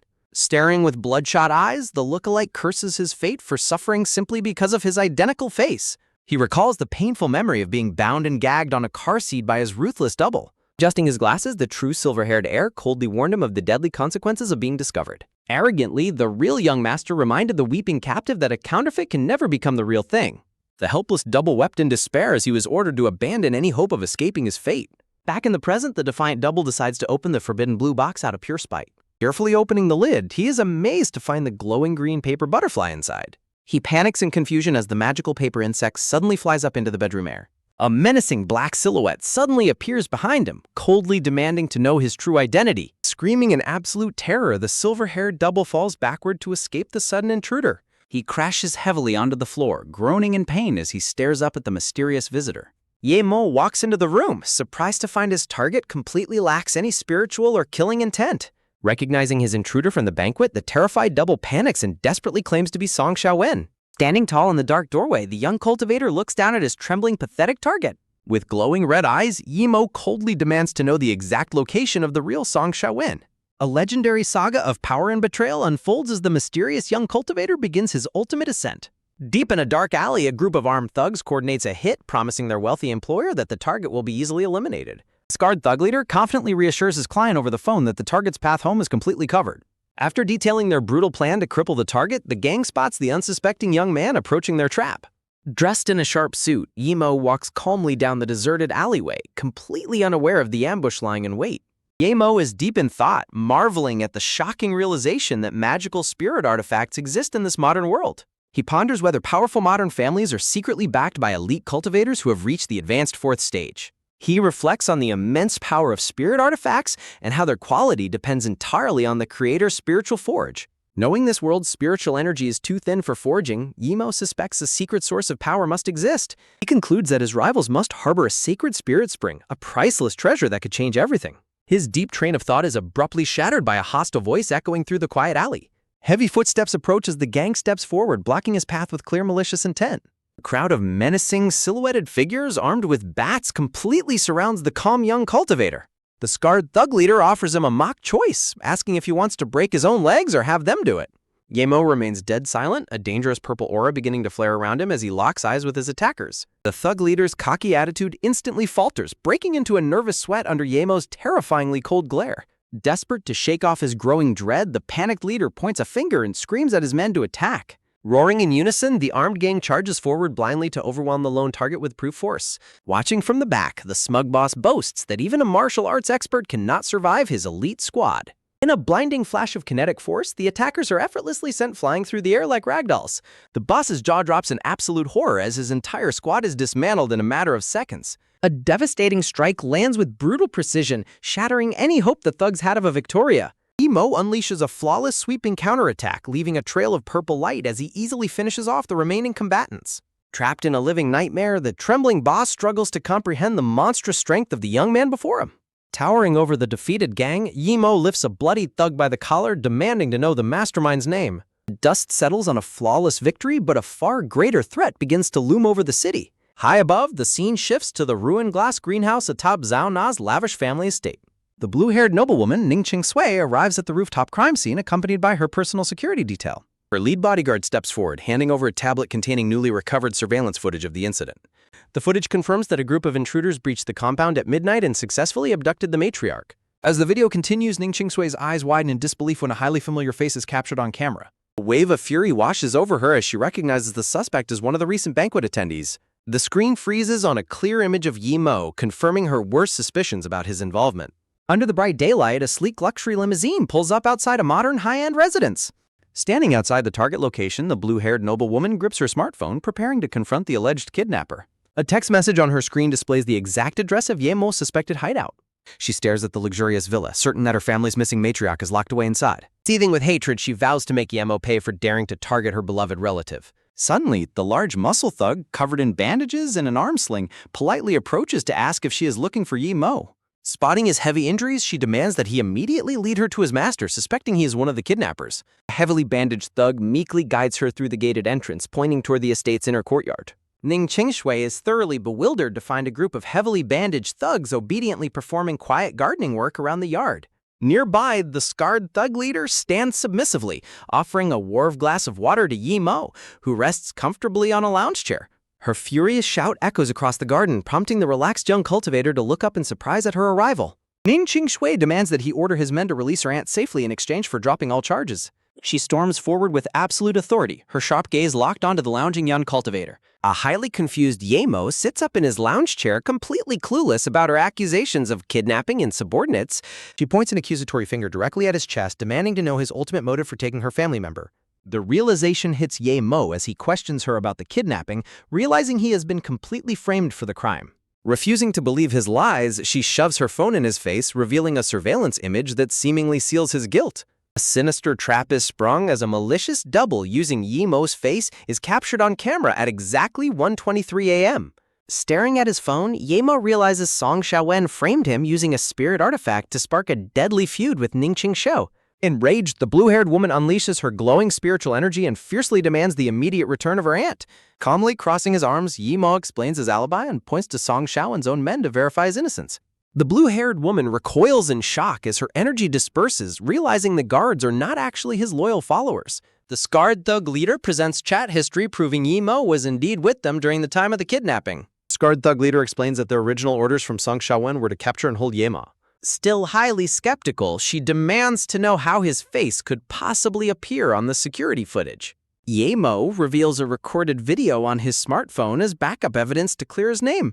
The recorded video reveals the dejected lookalike confessing his true identity as Song Xiaowen's secret body double. The double explains that Song Xiaowen uses a magical ring to disguise himself and hide in plain sight. Sweat dripping down her face, the blue-haired woman is stunned to learn about Song Xiaowen's face-shifting capabilities. Yemo confirms that his nemesis wields a powerful spirit artifact capable of altering human appearance. Gasping in horror, she marvels at how a rival family obtained such a rare generational treasure. Yemo deduces the master plan was to frame him for the kidnapping before silencing him forever. As she furiously rushes off to confront the culprit, Yemo warns her that haste will endanger her aunt. She turns back in desperation, pleading for a solution rather than waiting helplessly for disaster to strike. Calmly closing his eyes, the young cultivator suggests they turn the tables by playing along with the enemy's scheme. A dangerous smirk plays on his lips as he resolves to lure their foe directly into a lethal trap. A helpless victim screams in agony as their vital life force is brutally extracted by a shadow cultivator. The drained victim crashes lifelessly onto the pavement at the feet of his ruthless executioner. Cloaked in a dark purple aura, the silver-haired villain coldly laments the mediocre taste of ordinary human souls. A large, bald monk warns his wealthy client that ordinary human souls are no longer enough to fuel his growing power. Devouring the pure soul of the 100 Herb Sect's remnant is revealed as the ultimate key to unlocking his full power. Bound tightly in bandages inside a dark temple, the captured woman is held ready to be devoured at any moment. Clenching his fist, the ruthless heir promises to recommend his monastic allies to the elite hidden sect. Laughing heartily, the corrupt monk bows and thanks the young master in advance for his generous reward. The fun monk interrupts with news that their henchmen have successfully captured Yemo and await execution orders. Laughing maniacally, Song Xiaowen orders his captives to bring the young cultivator to him alive. He reveals his twisted desire to personally mutilate Yemo before presenting him to his blue-haired rival. Armed guards stand on high alert outside the ancient Gaian temple as the final confrontation draws near. The ponytail guard leader barks orders at his lazy squad, commanding them to stay focused on security. Lazy guards quietly grumble behind their bossy leader's back, deeply annoyed by his self-important attitude. The bossy leader suddenly perks up, eagerly announcing the arrival of their wealthy young master.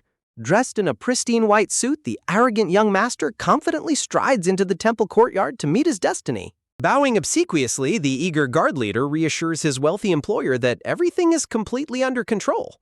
The guard leader is left completely bewildered when Song Xiaowen orders them to discard their communication devices immediately.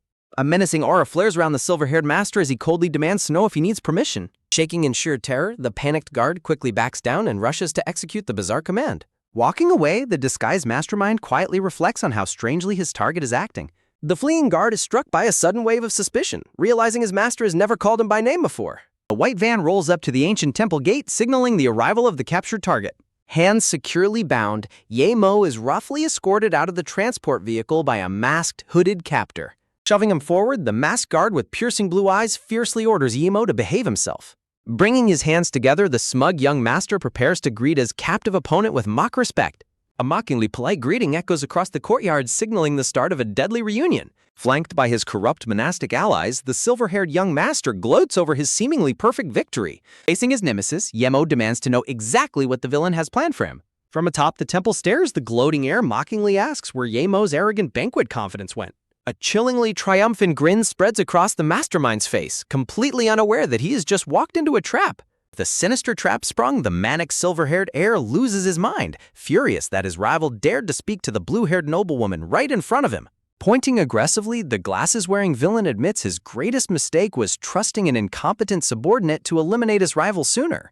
The black-haired youth demands to know why he is being targeted, questioning the villain's motives. Wearing a wicked smirk, the smug silver-haired mastermind mockingly questions his opponent's curiosity. In a fit of fanatical rage, he loudly declares his obsession with the perfect blue-haired noblewoman.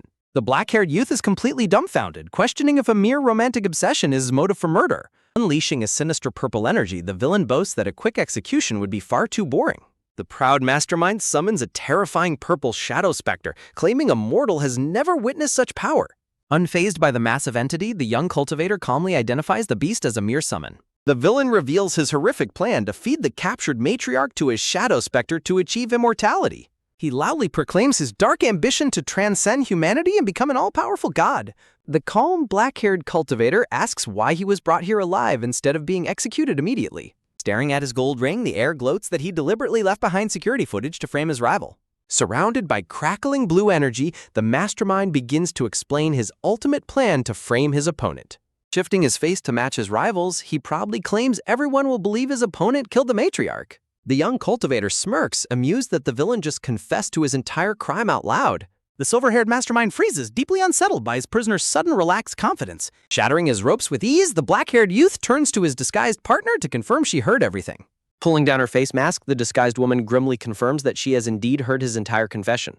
Unmasking herself completely, the blue-haired noblewoman's eyes burn with absolute fury as she confirms she heard everything. Terrified by her sudden appearance, the sweating villain desperately tries to dismiss his horrific confessions as a joke. Unleashing her powerful blue spiritual energy, the furious noblewoman fiercely demands the immediate release of her aunt. She warns him that her family will wage all-out war if her aunt is not returned immediately. Realizing he has been completely outsmarted, the silver-haired mastermind screams in fury at his rival. The young cultivator calmly points out that the villain confessed to his crimes completely on his own. With a casual shrug, the calm youth prepares to deliver a brutal truth to his outsmarted foe. Looking incredibly fierce, the black-haired cultivator coldly tells his panicked enemy that he is simply too stupid. Pushed beyond his limit, the humiliated villain screams his rival's name in a fit of absolute rage.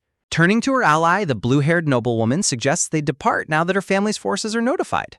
She warns him that this cultivation battle is far too dangerous for an ordinary person to handle.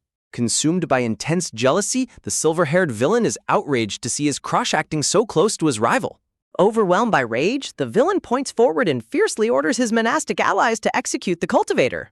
Stepping forward defensively, the brave noblewoman blocks the incoming assault to protect her seemingly helpless partner. Charging forward at high speed, the two corrupt monks prepare to strike down their targets. Desperate to regain control, the villain holds up his phone and threatens to execute her aunt with a single call. The blue-haired noblewoman freezes in horror, completely paralyzed by the threat to her relative's life. She gasps in absolute shock as the young cultivator casually taps his phone with a knowing smile. Showing his phone screen, he reveals that his hidden allies have already successfully rescued her aunt. Stupefied by the sudden turn of events, the panicked villain wonders how his secure hostage was freed silently. Staring at a photo of the empty cell on his phone, he furiously curses his missing guards. The scene shifts to the foot of the mountain where the rescue team gathers to plan their next move. Posing as the young master, the silver-haired body double calmly instructs the guards to wait for further orders. He sneaks away under the pretense of making a phone call, leaving his confused guard behind. Walking deep into the forest, the anxious double checks to ensure he isn't being followed.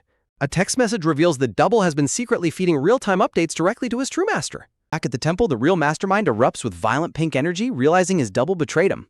The noblewoman is utterly amazed, marveling at how the youth anticipated every move and secured her aunt's safety. Staring at her savior in the bright daylight, she wonders who this mysterious youth truly is. Consumed by utter madness, the silver-haired villain points accusingly at his rival. With a furious roar, the deadly corrupt monks launch their final brutal assault on the prepared cultivators.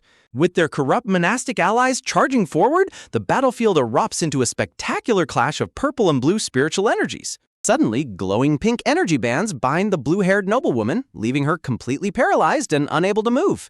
Song Xiaowin gleefully orders her to watch her ally's demise while she frantically screams at Ye Mo to flee. Seizing the opening, the bald monk leaps through the air with deadly intent to crush his target. Song Xiaowin channels a sinister purple aura, preparing to witness a total slaughter. Overwhelmed by sudden guilt, the trapped noblewoman bitterly regrets dragging her ally into this lethal trap. Standing completely unfazed, Ye Mo calmly awaits the oncoming storm as the monks close in. The deadly physical strikes pays right through him, hitting nothing but a fading afterimage. Instantly materializing beside his attackers, Ye-Mo grips the bald monk's head with terrifying strength. Executing his legendary Cloud Shadow Step, he slams the two corrupt monks together in a bone-shattering collision. The noblewoman is left absolutely speechless by the shocking display of Ye-Mo's true power. One of the monks crashes violently onto the paved ground, completely broken from the impact. Shockingly, the other fallen monk begins to liquefy, melting away into a golden pool of sludge. The liquid rapidly swirls and spirals, revealing a bizarre transformation technique in action. Reforming a safe distance away, the panicked monk furiously laments losing his rare substitution talisman. A chilling shadow suddenly looms behind him as Ye-Mo's glowing eyes pierce the darkness. With a single devastating punch, Ye-Mo strikes down his opponent with absolute authority. A thunderous explosion echoes through the courtyard, signaling the total defeat of the corrupt monks. Song Xiaowin recoils in sheer panic, realizing his rival's speed far exceeds any normal human limits. Unleashing his full power, Ye-Mo stands enveloped in a massive, towering vortex of celestial blue flame. The dark truth is finally revealed to his enemies. Ye-Mo is a powerful, legendary cultivator. The noblewoman stares in sheer shock, struggling to process that her ally is a master cultivator. Stepping forward through the blue fire, Ye-Mo calmly announces that it is time for their final meeting. He clenches his fist as the intense blue fire condenses around his knuckles, ready for battle. He recalls the villain's endless schemes to frame him and have him locked away in jail. The memory of his kidnapped friend and injured dog ignites a freezing, dark fury in his heart. Staring down his rival, Ye-Mo compares his constant, annoying plots to a buzzing insect. He coldly warns that his patience has run out and he is about to silence him forever. With the corrupt monks defeated on the pavement, only the two rival cultivators remain standing for the final duel. Song Xiaowen desperately tries to hide his mounting terror, refusing to show weakness before his nemesis. Driven to madness, the villain decides to unleash his forbidden shadow art regardless of the terrible cost. A gargantuan shadow monster manifests behind him, letting out a deafening roar that shakes the temple. The ruthless mastermind begins draining the residual life force of his fallen allies to empower his beast. Watching calmly, Ye-Mo analyzes the unique teleportation and absorption properties of the dark spell. Song Xiaowen gloatingly decides to completely absorb his useless partners to perfect his forbidden shadow art. He laughs maniacally as the pure essence of two cultivators flows directly into his body. Drained monk shrivels into a lifeless hollow husk, completely depleted of his vital energy. Overjoyed by the massive power surge, the villain boasts that he has reached a legendary level of cultivation. Ye-Mo watches with a serious expression, noting the sheer scale of the villain's dark transformation. A massive, menacing eye opens within the swirling purple shadow entity, locking onto his target. Laughing like a lunatic, Song Xiaowen points at his rival and vows that he is next to be devoured. The noblewoman blames herself for underestimating how deeply the villain had hidden his power. She laments that Ye-Mo has been dragged into this nightmare purely because of her arrogance. Desperate to save him, she bravely demands the villain let Ye-Mo go and settle things with her instead. Song Xiaowen mockingly laughs at her for still trying to protect her apparently helpless companion. An oppressive darkness rises as the shadow entity prepares to launch its final lethal strike. With a maniacal grin, the villain commands his massive shadow beast to obliterate his nemesis once and for all. Terrified for his life, the noblewoman screams at Ye-Mo to dodge the incoming devastation. A colossal purple blast detonates across the courtyard, threatening to vaporize everything in its path. Moving like a flash of lightning, Ye-Mo leaves a blazing trail of blue energy, but can he survive this final cataclysmic blow? As the massive purple energy blast detonates, a sudden shockwave of blue wind erupts as a boot slams firmly onto the paved ground. In a flash of blinding speed, the black-haired youth shields his blue-haired companion with a swirling dome of protective elemental energy. The silver-haired mastermind is left utterly bewildered, gasping in shock as his seemingly fatal strike hits absolutely nothing. Enveloped in a roaring vortex of celestial flame, the calm youth stands completely unfazed by his opponent's pathetic attempt. Dodging the cataclysmic blast with effortless grace, the young cultivator dryly questions if that weak attack was truly his foe's absolute best. Watching from behind, the noblewoman realizes in complete awe that her ally's immense power completely dwarfs the villain's. Striking like a bolt of lightning, the black-haired youth lunges forward and delivers a crushing blow that shatters the mastermind's defenses. Coughing up black blood, the battered villain recoils in absolute disbelief at the staggering gap in their strength. Determined to survive, the desperate mastermind summons his gargantuan purple shadow beast to make one final stand. Fueled by pure hatred, the silver-haired villain commands his monstrous creation to tear his rival apart. A cataclysmic surge of dark energy erupts across the battlefield, threatening to vaporize everything in its wake. Moving with fluid precision, the legendary cultivator easily deflects the massive torrent of dark energy with his bare hands. Desperate and crawling, the humiliated villain rages that his legendary shadow arts will inevitably devour his opponent. The black-haired youth remains completely motionless as the swirling purple flames begin to wrap around his legs. With a sudden flex of his spiritual power, he instantly shatters the binding shadow energy to pieces. Charging forward with fist ablaze in blue lightning, he coldly declares that all of his foes' tricks are utterly useless. With a single earth-shattering punch, he obliterates the massive shadow monster, turning it into crumbling debris. Smirking confidently through the falling stone fragments, the young master reveals that he has his opponent right where he wants him. Squeezing his fist, he exposes the true form of the terrifying shadow art, a pathetic, squirming pink parasite that drains spiritual energy. Without a shred of mercy, the black-haired youth crushes the squeaking spirit insect into a splash of purple ooze. As the parasite is destroyed, the silver-haired mastermind collapses to his knees, violently vomiting dark blood as his powers vanish. Trembling on the ground, the panicked villain desperately screams that his powerful clan and hidden sect ancestors will avenge him.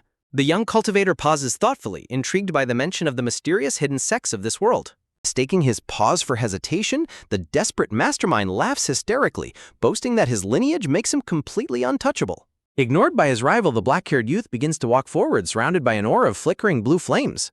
Sweating profusely, the silver-haired villain warns his approach as a death sentence, begging him to consider the consequences. Step by step, the unstoppable cultivator advances, his boots cracking the stone floor as his cold aura intensifies. Scooting backward in pure terror, the helpless mastermind screams at his approaching nemesis to halt immediately.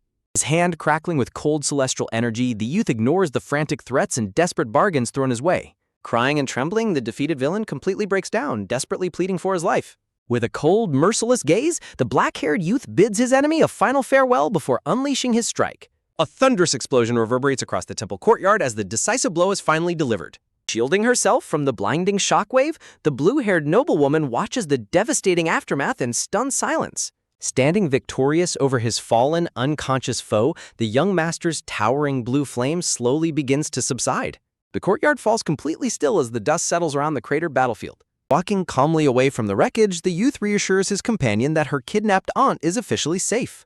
Overwhelmed with gratitude and shock, the blue-haired noblewoman admits she completely misjudged his true identity. Looking down in quiet self-reflection, she silently laments her own ignorance for doubting such a powerful master. Crouching over the fallen villain, the black-haired youth explains that he had his own personal scores to settle with the mastermind. He pulls a gleaming gold ring from his foe's hand, identifying it as a rare spirit artifact created by a high-stage master. Confused, the noblewoman wonders why someone of his incredible caliber was ever exiled by the powerful Yi family. Turning away, he dismisses his old family entirely, noting his current power is still far from his ultimate goal. Inspired by his words, she resolves that she must also advance her cultivation, no matter the cost. Deep down, the looming shadow of her family's dark, manipulative elders continues to haunt her footsteps. The young master looks at her with a quiet, knowing expression, preparing to address her condition. Fulfilling his end of their bargain, he produces a glowing blue medicine to heal her damaged meridians. He explains that this rare spirit-dispersing pill will clear the unstable, violent energy currently ravaging her body. The noblewoman gasps in horror, realizing the treatment will temporarily strip away her hard-earned cultivation. He sternly warns her that her ancient cultivation method is deeply flawed, and continuing down this path will kill her. Faced with a heart-wrenching choice, she stares at the pill, wondering if she can survive becoming an ordinary person. Stunned by the unexpected offer, the blue-haired noblewoman stares in breathless silence. Yamo offers to teach her the true ancient path of immortal cultivation. Under a brilliant afternoon sun, a new chapter quietly begins. The scene shifts to the serene garden of a massive, luxurious estate. Yemo peers through the wooden front door with quiet curiosity. Standing outside, the noblewoman clutches her pink suitcase with nervous anticipation. Flustered, she announces she has officially arrived to move into his home. Noting her heavy blush, Yemo asks if her internal injuries are acting up. Mortified, the noblewoman hurriedly pushes past him to hide her embarrassment inside. Walking through the courtyard garden, the young cultivator plans his next journey. Yemo resolves to search for clues regarding the elusive spirit spring. He advises his companion to heal her damaged meridians near the glowing plant. Nearby, the playful Shiba Inu puppy happily bounds along the stone pathway. Gently petting the prop, the youth promises to fulfill his end of their bargain. He tasks the noblewoman with guarding his rare spirit grass and companion. She smiles softly, touched by this rare glimpse of his gentle side. Lifting the small dog, she curiously asks what his name is. She playfully insists that every living soul deserves a name to be remembered. Looking at the puppy, Emo decides to name him Shiloh. The little pup yaps happily, instantly taking a liking to his new title. Gazing warmly at the dog, a wave of bittersweet nostalgia washes over him. The name triggers fond memories of his past life's beloved martial brother. Fondly recalls their youthful days of training and laughter together. A distant, warm voice echoes in his heart, honoring his brother's legacy. Later that evening, thick steam pours from the bathroom door. Emerging from the shower, the beautiful noblewoman dries her wet blue hair. Yemo points her toward the freshly cleaned guest room for the night. Drying her hair, she asks how he intends to handle their remaining enemies. With glowing red eyes, he cryptically vows their target will not simply vanish. Meanwhile, the heavily sealed back mountain of the Song family stands silent. A tense crowd of elite family members gathers in the stone courtyard. Standing among them, a nervous Song Xiaowen awaits a momentous arrival. The stern family head, Song Miao, leads the solemn assembly. Sensing the rising pressure, the silver-haired mastermind breaks into a cold sweat. Sudden heavy cracks echo as the giant stone chamber doors begin to open. The gathered crowd turns in absolute awe toward the parting stone gates. A massive, clawed black paw steps heavily out from the dark cave. From the darkness, a powerful ancient voice remarks on the rapid passage of time. The legendary patriarch Song Zijun emerges riding a colossal shadow-shrouded black lion. Bowing deeply, Song Miao congratulates his ancestor on achieving a legendary cultivation state. Riding his fearsome beast, the ancient master dismisses the lavish praise with a laugh. He turns his attention to his favorite descendant, calling him forward. The patriarch demands an update on their plot against the Yi family child. Terrified, Song Xiaowen lies and claims he gave up on the harmless ordinary boy. Cold sweat drips down his face as he dreads his ancestor's reaction. The patriarch's eyes flashed with crimson fury at the mere mention of surrender. He warns his descendant that useless tools are quickly discarded without hesitation. Summoning two ruthless hidden sect masters, the elder prepares a new plan. Song Xiaowen trembles in sheer horror as the ancient master issues his decree. With eyes burning red, the patriarch orders his assassins to bring him Yemo's head. Waking up at 5 in the morning is brutal, but for a newly minted cultivator, it is the only way to survive. Yemo explains that cultivating at dawn maximizes the abundant spiritual energy, yielding double the results with half the effort. He hands her a steaming mug of medicinal tea, which she quickly gulps down. Curiously looking at the cup, she learns this drink is a simplified version of a rare spirit gathering pill. Yemo points out that her weakened meridians require a gentler formula made from basic vegetables and crushed pill powder. In his mind, he fondly recalls how this exact recipe is used for infants back in his original world. He casually orders her to go change her clothes so they can begin their training. With intense focus, the young master prepares to teach her the true ancient path of immortal cultivation. Arriving at their training ground, the blushing noblewoman is mortified to find they are in a busy public park. Ignoring her embarrassment, Emo sits on a massive rock and explains that nature holds the purest spiritual energy. Nearby seniors watch the duo, mistaking their meditative training for a bizarre public display of romance. Overhearing their remarks, the young woman grows increasingly flustered as she struggles to maintain her composure. Emo senses her distraction and instructs her to calm her mind and focus on the surrounding energy. He explains how her old flawed cultivation method forcibly trapped violent impurities inside her body. True cultivation lies in purifying the incoming energy, filtering out all destructive elements before they cause harm.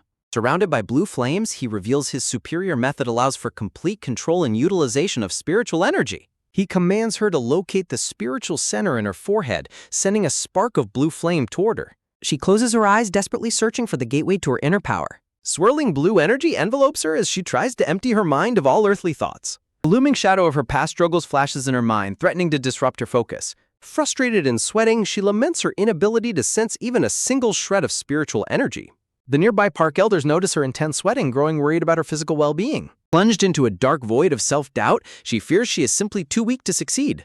Suddenly, Emo places his finger directly onto her forehead, sending a powerful jolt of guiding light into her mind. He gently tells her to borrow his spiritual power to help guide her own senses. Her face flushes bright red at the sudden close contact, but she complies. The observing elders are instantly touched by this incredibly sweet gesture, hugging each other in delight. Within her mind, her soul enters a breathtaking realm of glowing blue water, finally perceiving the spiritual energy. As their spirits align, Yemo notes that the ambient energy of this modern world is incredibly thin. Withdrawing his hand, the young master abruptly calls an end to their first training session. As they walk back, Yemo is confident that Ningqing Shui has gained enough strength to guard his home. Under the canopy of rustling green trees, they quietly make their way back to the villa. Later that evening, she relaxes in a warm, steaming bath to soothe her aching body. She submerges her face in the water, unable to stop thinking about his intimate touch from earlier. Splashing upward, she shakes off her embarrassment, completely resolved to master immortal cultivation. Meanwhile, Yemo stands under a street lamp at night, waiting for a secret meeting. Confident that Ningqing Shui can protect his home with her new power, he prepares to depart. He looks out into the dark streets, ready to face whatever dangers lie ahead on his journey. A large passenger bus arrives, its headlights cutting through the nighttime gloom. Yemo boards the vehicle, stepping into a cabin filled with mysterious travelers. An observant passenger watches him, wondering why someone so young is traveling to such a perilous destination. The smiling driver welcomes him aboard, telling him to take any seat for their long journey. Yemo silently walks down the aisle, ignoring the curious gazes of the passengers. He scans the crowded bus, noticing that the other travelers are a rough and dangerous crowd. Settling into his seat, he plugs in his earphones as he prepares for the long ride ahead. The heavy bus rolls down the highway, officially embarking on his dangerous mission. Far away, a commercial airliner flies through the starry night sky, heading toward Ninghai City. Passengers disembark from the terminal, but a group of sinister figures among them has a deadly objective. A mercenary receives a text message displaying a photo of Yemo's villa, marking his next target. A menacing assassin with glowing red eyes smirks, eager to hunt down his defenseless prey. Behind the closed doors of a luxury corporate office, a quiet investigation begins. Gazing at her bracelet, President Su warmly remembers Yemo gifting it for her safety. He had explained that a powerful protective talisman is sealed within the jade beads. A sudden call abruptly breaks her daydream, causing her to blush in extreme embarrassment. Her irritated assistant complains that she has been daydreaming and giggling over the accessory. The teasing assistant immediately guesses that the precious gift came from young Master Yi. Blushing intensely, President Su retaliates by assigning her to a dreaded overseas business trip. Desperate pleas for forgiveness echo uselessly down the towering glass walls of the skyscraper. Deep in the wilderness, the long-distance passenger bus continues down a secluded highway. Looking out the window, Yemo notes that their grueling journey has lasted 6 hours. He senses that his fellow travelers each hide their own dangerous secrets for traveling. A sudden violent collision throws the entire bus cabin into an absolute chaotic panic. The driver desperately yells for the terrified passengers to stay calm and remain seated. Terror strikes as the glass windows shatter violently into dangerous shards of flying debris. Outside, a gang of armed highway bandits blocks the dirt road and surrounds them. A ruthless, armed thug boards the cabin, immediately threatening the helpless passengers inside. The driver tries negotiating, asking if the intruders belong to the hostile flower gang. Silencing him instantly, the cold-blooded thug ruthlessly plunges his blade directly into the driver. The driver collapses lifelessly to the floor as the blood-covered killer looms over him. The glowing-eyed bandit leader commands everyone to disembark for inspection or face immediate death. Yemo silently observes the chaos, realizing exactly who these thugs are hunting. Huddled in fear against the glass, a masked traveler realizes they have been compromised. An aggressive bandit corners Yemo, ordering him to stand up and face him. Thug towers over him, suspiciously demanding that Yemo hand over his bag. The impatient leader yells to execute anyone who hesitates to save precious time. With a sadistic smirk, the thug readily prepares to execute the silent young cultivator. The executioner gasps in utter bewilderment as Yemo vanishes into thin air. The leader suddenly freezes, sensing a strange, chilling wind whipping through the sealed bus. Reappearing like a phantom, Yemo winds up a devastating punch glowing with spiritual energy. The thunderous impact blasts the bandit leader clean through the shattered window of the bus. With absolute confidence, Yemo challenges the remaining bandits to attack him altogether. Screaming in rage, the armed thugs charge down the narrow aisle to overwhelm him. Yemo moves with blinding speed, easily deflecting their weapons and landing brutal counters. He dances through their desperate attacks, dismantling the remaining thugs with effortless combat precision. A final bone-crushing punch completely neutralizes the last thug standing in his way. Exhaling a quiet breath, Yemo calmly declares that the brief skirmish is over. The masked traveler stares in stunned silence, completely awed by his terrifying martial prowess. Outside, the stranded survivors gather around the wreckage of their heavily damaged, disabled bus. An inspection reveals that the axle is completely shattered, leaving them stranded in the forest. Despairing over the lack of cellular signal, a passenger panics about potential wild beasts. Lost in the uncharted wilderness, the terrified group desperately debates their next move. Watching silently from the thick tree line, Yemo evaluates the stranded passengers from afar. He ponders how to locate a local guide to reach Luche Town. His sharp senses flare as a voice suddenly calls out to him from behind. The masked traveler catches up, offering a safe route in exchange for personal protection. Yemo coldly rejects the proposal and walks away without showing any interest. The traveler warns him that he will never find their destination without their guidance. Yemo reveals he knows the bandits were actually hunting the traveler's mysterious briefcase. His eyes crackle with deadly energy as he questions the right to negotiate. Terrified by his overwhelming murderous aura, the traveler instantly backs down in complete submission. Desperate to stop the powerful young cultivator, the masked traveler runs forward and begs him to wait. Pulling down her mask to reveal her identity, the brown-haired young woman introduces herself as Wendong from Liuxi and questions his motives. She holds up a glowing, mysterious capsule of blue liquid, asking if this is the prize he seeks. Suddenly, a pair of yellow military jeeps speeds down the dirt path, kicking up clouds of dust. Spotting the approaching vehicles, the stranded passengers light up with sudden hope, alerting the rest of the group. Survivors rejoice as the jeeps skid to a halt right in front of their broken bus. A desperate passenger rushes up to the first vehicle, eagerly asking if Master Hong sent them to rescue them. A sudden, brutal strike silences the hopeful passenger instantly, throwing the crowd back into sheer terror. A cold, mocking voice sneers at the mention of Master Hong as a sinister figure steps out of the jeep. A freezing voice declares that the old man would never bother to save their worthless lives. The ruthless leader of the flower gang stands menacingly over his victims. The gang leader is informed that their beaten comrade, Hua Zai, has been recovered from the forest. Bruised and humiliated, the failed thug tearfully apologizes to his boss for his pathetic failure.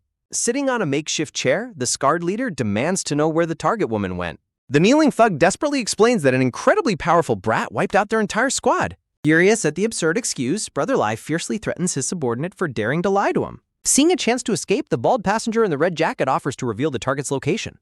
Another cowardly survivor eagerly joins in, claiming he easily recognized the woman by her scent. Amused by their desperation, the cold gang leader demands that they reveal the direction immediately. The bald man quickly points deep into the dense jungle, suggesting they're already dead. Realizing they are heading for Gebbon Town, Brother Lai scoffs at the idea of them finding safety. As the gang prepares to mobilize, the desperate passenger begs them to honor their promise of rescue. The cold gang leader silently nods, signaling his men to execute them. Terror strikes the remaining survivors as the armed thugs surround them with deadly, glowing red auras. Sweating in absolute panic, the betrayed passenger pleads that he has already revealed everything. A blood-curdling scream echoes through the dark forest canopy as the ruthless gang leaves no witnesses behind. Meanwhile, the scene shifts to the sunny, peaceful streets of Gebbon Town. Walking through the town, Wendong warns the young master to keep his immense power completely hidden.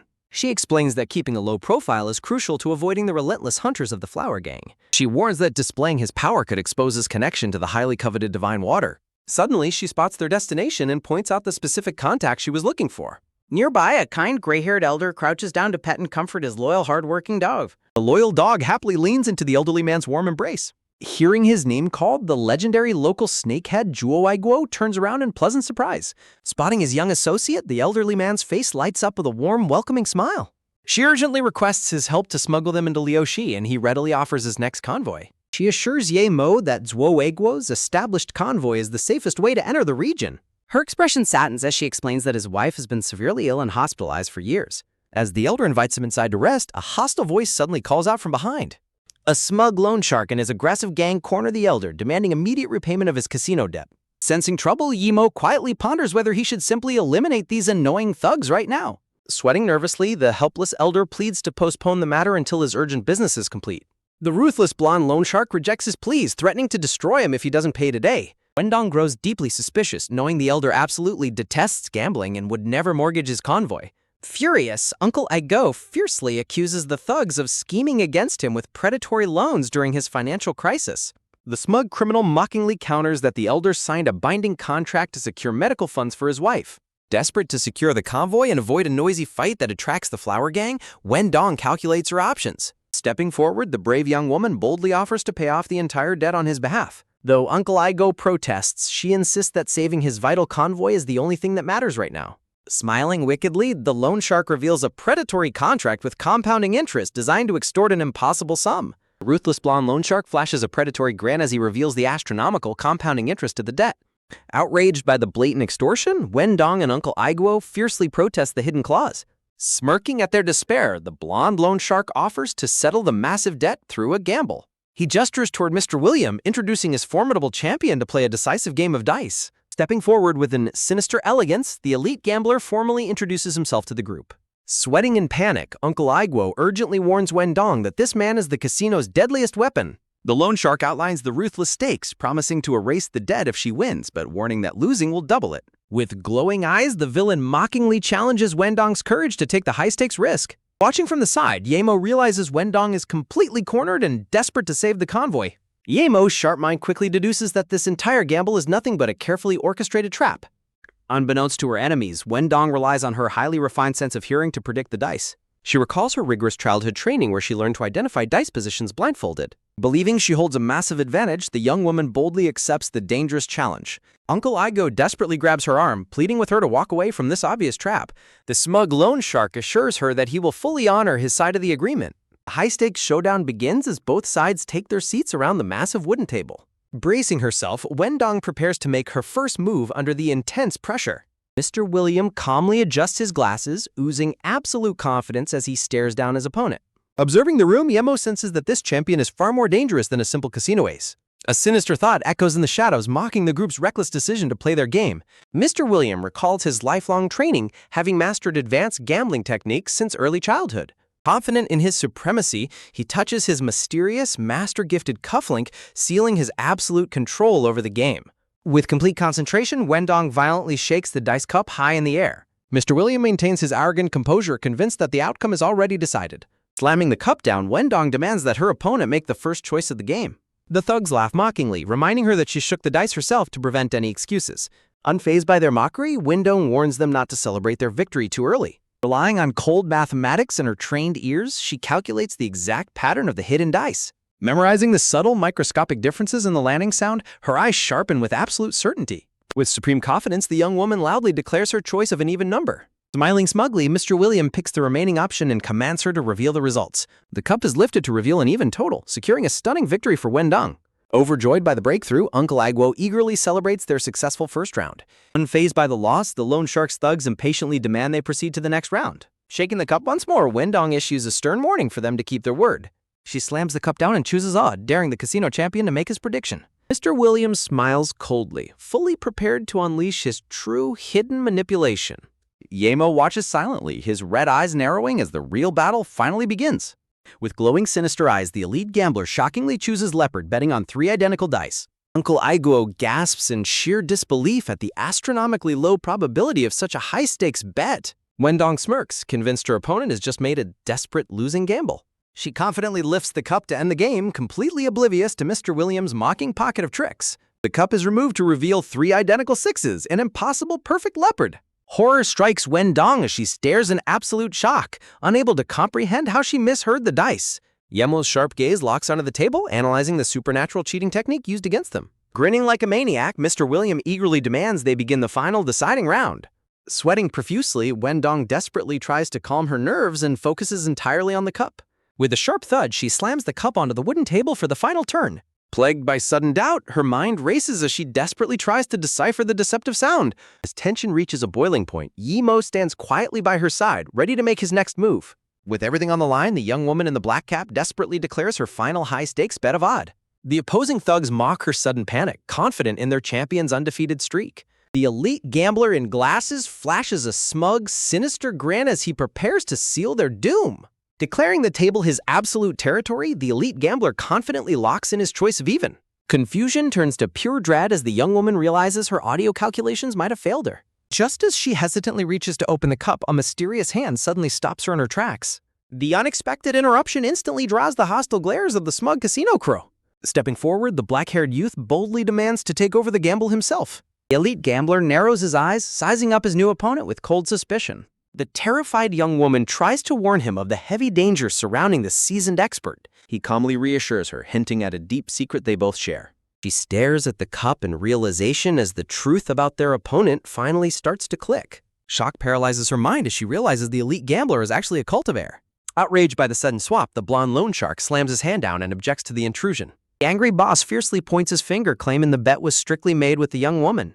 Unfazed, the black-haired youth tosses a massive bank card worth millions onto the table. He raises the stakes, daring the greedy loan shark to refuse such a lucrative prize. Intrigued by the massive fortune, the loan shark's expression twists into a greedy grin. He gladly accepts the challenge, sitting back down with absolute confidence in his champion. The smug boss promises to completely wipe out the elder's debt if they somehow win. The elite gambler maintains his choice of even, challenging his opponent to make a move. With glowing red eyes, the black-haired youth boldly locks in a seemingly impossible prediction of a leopard. He takes the impossible bet a step further, declaring it will specifically be an odd leopard. The thugs burst into hysterical laughter, mockingly dismissing his ridiculous bet as pure foolishness.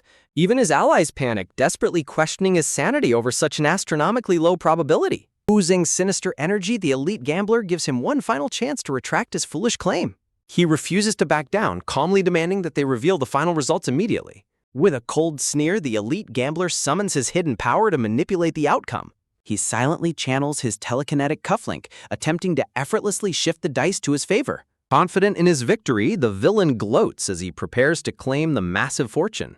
The cup is lifted to reveal 3 perfect ones, securing a stunning, impossible odd leopard victory. Absolute shock and panic grip the room as the thugs realize they have just lost. Spitting with rage, the defeated gambler slams the table and wildly accuses them of cheating. The young woman fiercely slams her hands down, mocking their hypocritical double standards. Losing his mind, the elite gambler screams that he had already altered the dice numbers himself. Smiling knowingly, the black-haired youth exposes the villain's secret telekinetic cheating device. He mockingly explains how he easily overrode the crude telekinetic manipulation with his own superior power. The panicked crew implodes as the furious loan shark demands an explanation for his champion's failure. The young woman erupts in fury, calling out their blatant and pathetic attempt to cheat. Cornered and exposed, the elite gambler lets his dark, murderous aura surge violently. Shifting from games to violence, the desperate cheat unleashes his destructive telekinetic force. Conjures a deadly array of levitating blades, aiming to slaughter his targets where they stand.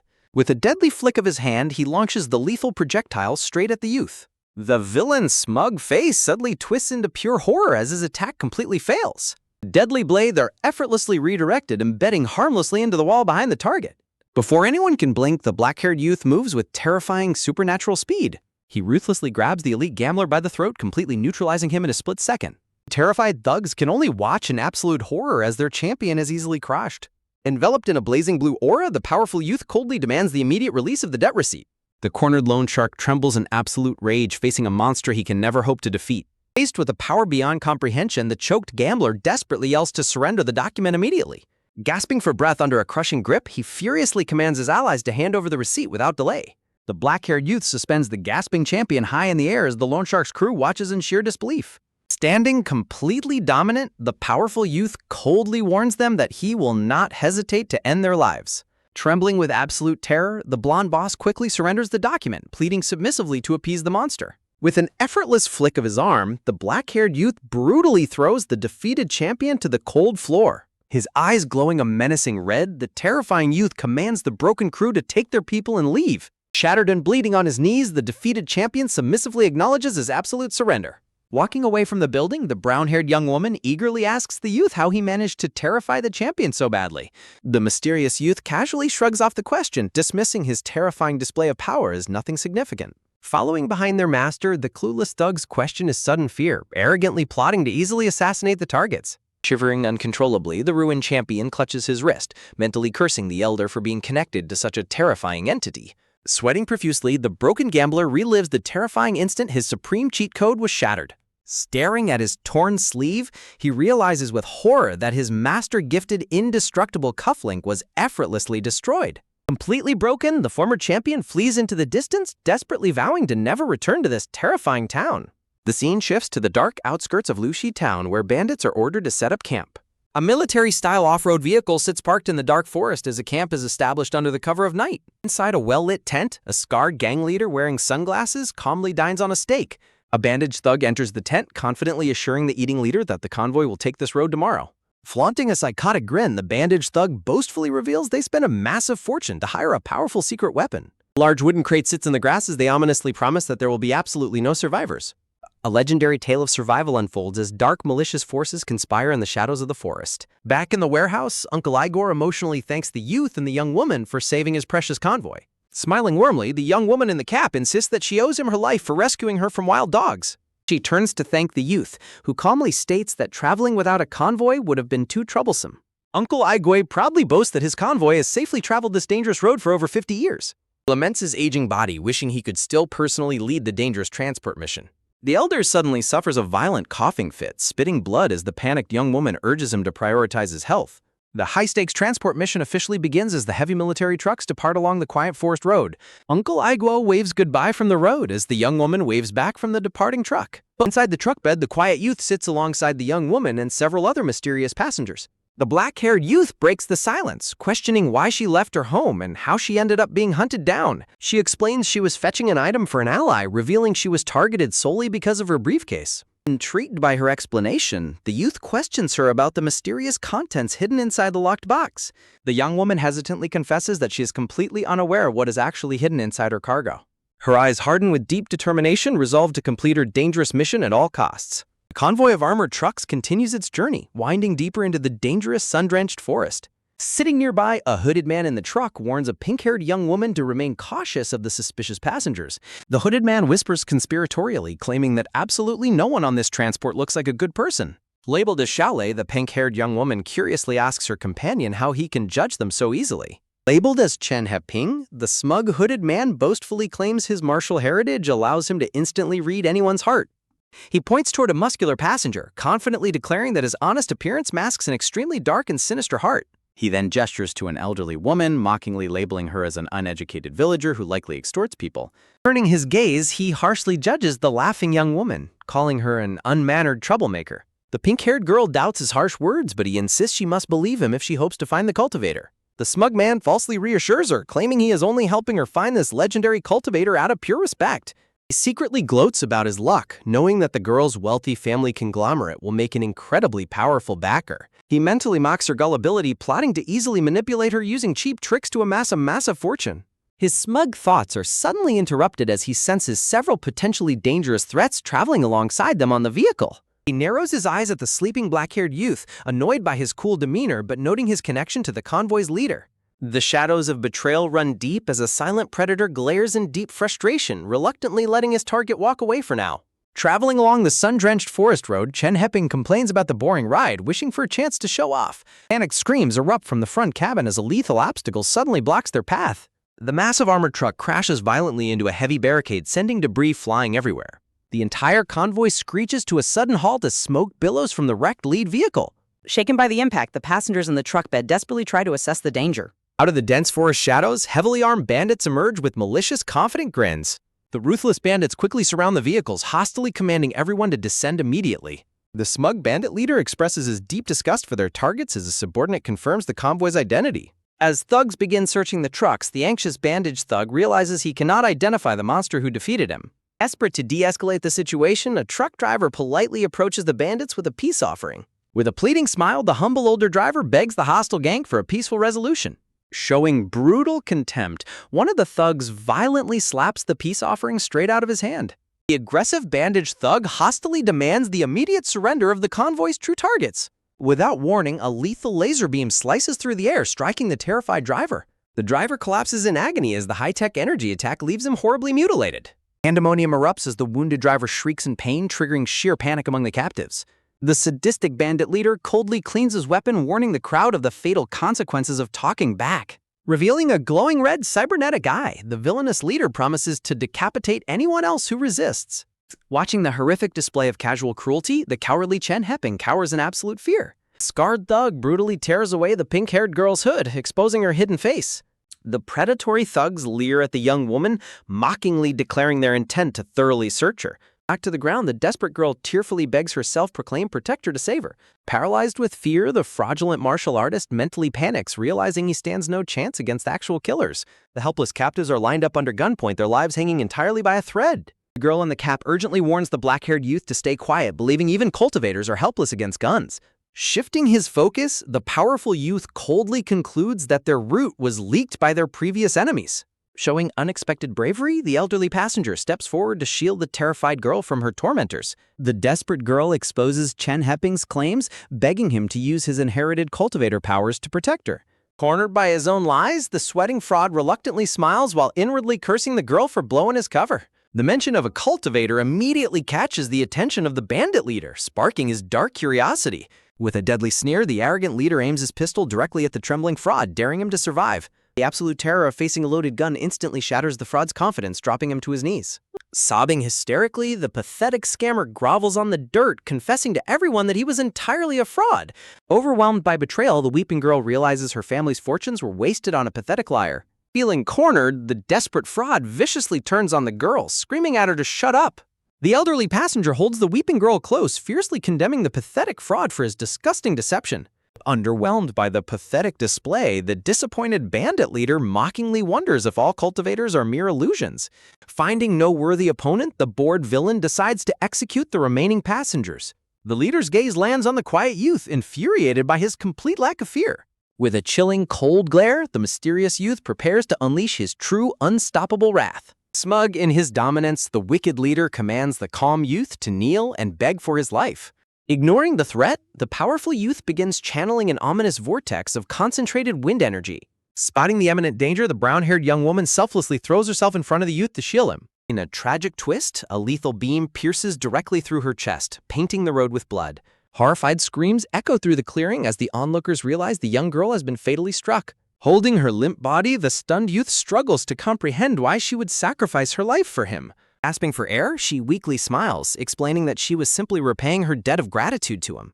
With her final breaths, she tearfully whispers apologies to her beloved companions as the light fades from her eyes. With a final fate whisper, she utters a parting name as she slips into cold unconsciousness. A surge of divine energy crackles as the black-haired youth prepares to unleash his true fury. Standing tall as his aura flares, the youth shocks the young woman in the cap with his sudden rise. With eyes burning a deadly crimson, the youth coldly declares that no one else will die on his watch. Confronting the hostile gang directly, the mysterious youth stands as an immovable wall. The shocked glasses-wearing leader realizes they are facing a legendary immortal cultivator. Refusing to back down, the ruthless leader draws his firearm with dark intent. Aiming directly at the youth, the arrogant leader sneeringly challenges the durability of an immortal. Before a bullet can even fly, the youth vanishes in a blinding flash of light. Reappearing instantly, the swift youth intercepts the leader and redirects his lethal shot. A deafening blast echoes as the leader's own weapon hand is brutally vaporized. Standing menacingly behind his screaming target, the cold youth promises he will soon find out the answer. The defeated leader collapses to his knees, screaming in absolute agony over his severed hand. Watching the supernatural display, the terrified fraud Chen Heping sweats in absolute disbelief at the cultivator's power. Realizing his deception has been exposed, the cowardly fraud plans to flee in the chaos to escape retribution. Enraged, the mutilated leader desperately orders his remaining men to attack and tear the youth apart. Armed with blades, the bloodthirsty bandit crew charges forward to avenge their fallen leader. The powerful youth effortlessly moves through the attackers, his strikes leaving trails of luminous energy. With a devastating blow, the unstoppable cultivator shatters the front line of the charging bandits. Sent flying in every direction, the heavily armed thugs stand absolutely no chance against his martial prowess. Spying an opening, a desperate suit-wearing bandit aims a heavy mounted machine gun at the youth. A hail of heavy gunfire erupts, but the youth weaves through the bullets with blinding speed. Leaping high into the air, the ferocious youth targets the gunner for a decisive strike. A massive, blinding explosion rocks the forest road as the youth's devastating power impacts the vehicle. With a single catastrophic strike, the armored turret truck is sliced completely in half. Smoke and debris rain down as the entire heavy vehicle is reduced to a smoldering wreck. Emerging unscathed from the flames, the cold youth leaves the bandaged thug trembling in sheer horror. Paralyzed with fear, the bandaged thug internally despairs, realizing this monster is completely invincible. Driven by sheer desperation, the thug runs back, resolving to retrieve their hidden secret weapon. Glowing crimson eyes illuminate the dark forest shadows, locking onto the fleeing prey. Before the thug can take another step, a terrifying shadow looms directly behind him. A blood-curdling scream echoes through the trees, prompting the fleeing Chen Heping to run even faster. Sweating heavily, the cowardly fraud stumbles directly into the bandits' temporary forest camp. Spotting a military Humvee, he desperately hopes to find the keys to make a quick escape. In his blind panic, his foot violently catches on a heavy wooden crate on the ground. Clumsy fraud crashes face first into the dirt with a painful cry. Nursing his bruised face, Chen Heping angrily curses his terrible luck. He turns his gaze toward the massive wooden crate that caused his sudden fall. Curiosity overriding his fear, the trembling man slowly cracks open the mysterious cargo lid. His eyes widen in absolute shock as he discovers a military-grade rocket launcher hidden inside. Quickly dismissing the weapon, he closes the crate, prioritizing finding the car keys to escape. Walking away, the fraud reasons that a heavy rocket is useless to his immediate survival. A sudden, chilling breeze sweeps across his neck as a heavy shadow falls over him. Freezing in place, the terrified man slowly turns around to face an unexpected threat. Sweat pours down his face as he desperately fears getting caught by whatever stands behind him. Back at the main road, the youth calmly walks past the bodies of the defeated bandits. Towering over the mutilated leader, the powerful youth prepares to end the conflict once and for all. Trembling but arrogant, the defeated leader desperately threatens the youth with the wrath of the Flower Gang. The cold youth looks down with boredom, mocking the gang leader's repetitive, cliched threats. Enveloped in blue spiritual flames, the youth's hand firmly grips the screaming villain's face. With eyes burning a lethal crimson, the unstoppable cultivator coldly declares that no status can save him now. Just when the dust settles, the traumatized passengers look to their mysterious savior, desperately hoping the danger is finally over. The girl in the cap gazes in awe, questioning if this ordinary-looking youth is truly a legendary immortal cultivator. Ye Mo remains completely unfazed by their shock, urging everyone to quickly move on now that the drivers are safe.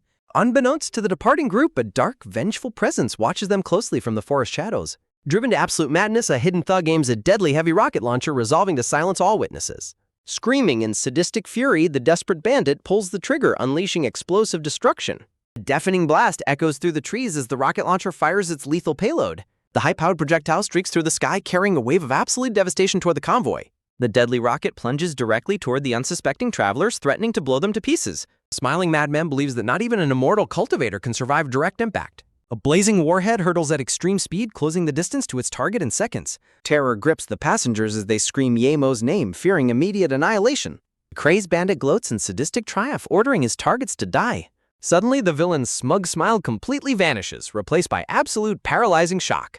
Unleashing his godlike agility, Yemo activates a blinding movement technique to intercept the projectile. With a surge of glowing blue energy, the fearless cultivator prepares to catch the massive warhead bare-handed. Crackling spiritual energy envelops Yemo's hands as he meets the spinning rocket head-on. Using incredible physical control, the young cultivator slides back to absorb the devastating momentum. The onlookers are left utterly speechless, unable to comprehend a human surviving such a feat. The two young women stare in absolute shock, their minds completely shattered by his godlike display. Yemo internally assesses his strength, noting that his current cultivation level is barely enough to withstand such force. The explosive warhead is held firmly within a swirling sphere of concentrated blue chi. He systematically redirects the rocket's momentum using counterclockwise spiritual rotation before catching it. With a powerful stomp of his boot, the cultivator anchors himself to prepare his next move. Harnessing the massive explosive energy, Yemo prepares to launch the rocket back at his attacker. With a determined glare, the powerful youth winds up for a devastating counterthrow. Terrified Bandit stands frozen in horror as his own lethal projectile is hurled right back at him.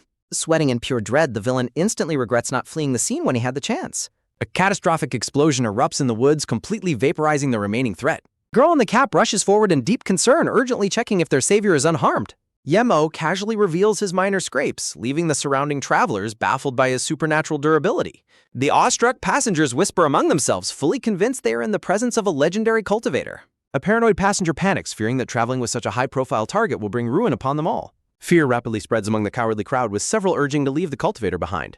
The gray-haired convoy leader fiercely defends Yemo, reminding the ungrateful crowd that he just saved their lives. The furious leader points an accusing finger at the cowards, demanding respect for their savior. Sitting down in protest, the loyal guard challenges them to relieve him of his duty if they refuse to cooperate. Realizing the truth, some passengers quickly change their minds, seeing his incredible strength as their ultimate protection.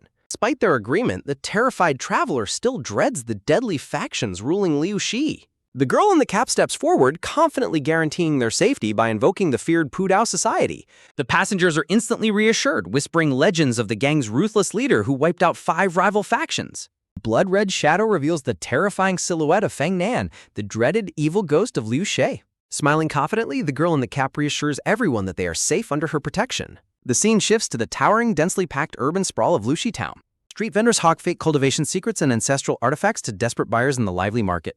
A sudden, violent commotion shatters the noisy market atmosphere as bodies are sent flying. Defeated thugs scream in agony as they crash heavily onto the paved street. Towering over them are the imposing enforcers of the Pudao Society, Gao Ye and Gao Chao. The bruised thug on the ground bitterly complains about their absolute monopoly over the territory. The hot-headed Gao Yu winds up a powerful punch, ready to permanently silence the complaining rival. A heavy-gloved hand firmly restrains the hot-tempered, red-haired enforcer Xiao Ye, keeping him from starting an immediate brawl. Stepping into the light, the cold leader reminds everyone that only those approved by the Pudao Society may operate on this turf. Towering over his enemies, Fang Nan, the feared president of the Pudao Society, warns the dealers to keep their drugs off his territory. Paralyzed with absolute terror, the rival thugs realize they are standing face-to-face with the legendary evil ghost of the underworld. Sweating profusely under the immense pressure, the cornered rival thug desperately tries to mask his fear with false bravado.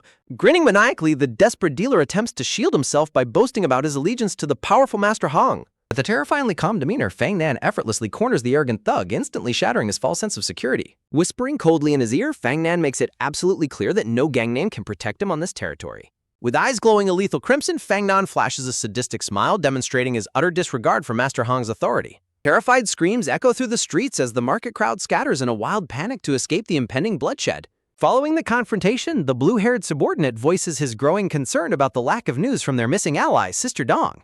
Tensions quickly flare between the red-haired Xiao Yu and his blue-haired companion as they clash in a heated argument. Stepping between his bickering subordinates, a stern Fang Nan immediately shuts down their constant squabbling with a commanding glare.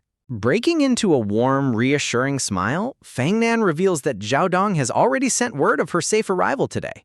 Setting their arguments aside, the 3 powerful enforcers head toward the town's entrance to welcome their returning comrade. Meanwhile, a massive military cargo truck finally rumbles to a halt at the heavily guarded borders of Liu Shi. Awoken by the sudden stop, Yemo learns that all vehicles are strictly banned from entering the town and they must proceed on foot. Slipping past the vehicle's canvas cover, the quiet cultivator leaps down onto the dirt road to join the rest of the travelers. Standing at the edge of the wilderness, Yemo takes in his first glimpse of the lawless town lying just ahead. Looking back at the group, the girl in the cap officially welcomes them to the chaotic streets of Lushi. At the checkpoint, heavily armed guards aggressively herd the incoming travelers, keeping the gateway clear. Walking nearby, a sleazy, cigarette-smoking thug named Shi Wei is showered with praise by his sycophantic henchmen. Laughing arrogantly, Shi Wei boasts about his high standing and his powerful connection to the town's ruler, Master Hong. The groveling subordinate urges him to keep a low profile, though Shi Wei's smug grin shows he has no intention of doing so. Feeling incredibly generous with his new authority, the arrogant thug loudly promises to fund a wild night of celebrations for his men. Suddenly, his beanie-wearing companion stops in his tracks, excitedly pointing out a target moving through the crowded checkpoint. Shi Wei's eyes narrow as he recognizes the newly arrived convoy belonging to Zhuo Eguo. In the shadows, a sinister warning flashes as the gang prepares to pounce on their unsuspecting prey. Clinging tightly to an elder woman, a terrified pink-haired girl looks around the intimidating crowd with deep dread. Nearby, the girl in the cap concludes her deal with Ye Mo, handing him a small glowing vial of spirit liquid. Yamo holds the glowing blue vial to the light, instantly noticing something off about the liquid's composition. Observing the floating impurities, he notes that this mixture has a dangerously low concentration of pure spirit chi. Yimo locks his cold gaze onto the girl in the cap, demanding an explanation for the corrupted potion. Meanwhile, Shi Wei and his armed thugs halt the convoy, demanding their monthly protection fee to grant them passage. Looking over the crowd, Shi Wei's gaze turns disturbingly greedy as he spots a fresh target. Pointing a menacing finger, the corrupt enforcer demands that the helpless pink-haired girl remain behind for his personal amusement. With a sickening grin, Shi Wei falsely claims that a thorough inspection is required to guarantee the safety of the town. Horrified, the bandaged convoy member desperately steps forward, pleading for the young girl's safety. Met with ruthless violence, the defenseless man is brutally backhanded to the ground with a resounding slap. Looming over the fallen defender, the furious Shi Wei barks orders for his men to tie up the entire convoy. Refusing to stand by, the courageous girl in the cap steps forward, fiercely ordering the traitorous thugs to stand down. Shi Wei sneers in amusement, mockingly welcoming the little princess of the crumbling Pudao society. Cornering her, the smug traitor reminds her that Master Hong now controls the entire town, leaving her faction powerless. Glaring back with absolute fury, she defiantly warns him of the terrifying retribution he will face from Fang Nei. Shi Wei bursts into mocking laughter, ordering his armed thugs to execute everyone without mercy. Before anyone can move, a massive spinning blade cuts through the air with blinding speed. With a deafening crash, a gigantic katana plunges directly into the pavement, stopping the advancing thugs dead in their tracks. A cold, menacing voice echoes across the plaza, questioning why their legendary faction has to tolerate such worthless trash. Heavy, rhythmic footsteps break the silence as an incredibly powerful figure slowly walks onto the battlefield. Sweating in pure dread, Shi Wei and his men turn around to face the terrifying presence of the evil ghost. Facing down the rival faction, the legendary leader makes a grand entrance at the checkpoint. With an imposing thud, the leader's heavy cane strikes the pavement. In a calm yet powerful voice, the president welcomes his returning sister home. Flanked by his elite enforcers, Fang Nan radiates absolute authority and composure. Lighted up to see her brother, the ecstatic girl calls out to him in relief. Ye Mo activates his spiritual sight, analyzing the faint energy radiating from the gang members. Observing the formidable leader, Ye Mo realizes Fang Nan has almost attained true cultivation. Terrified but desperate, the cornered thug tries to use Master Hong's name as a shield. With chilling composure, the president asserts that his primary goal is retrieving his sister. Leaning in close, the ruthless leader reminds the trembling thug of his utter insignificance. Dismissing the shaking thug, the president tells his sister it is time to leave.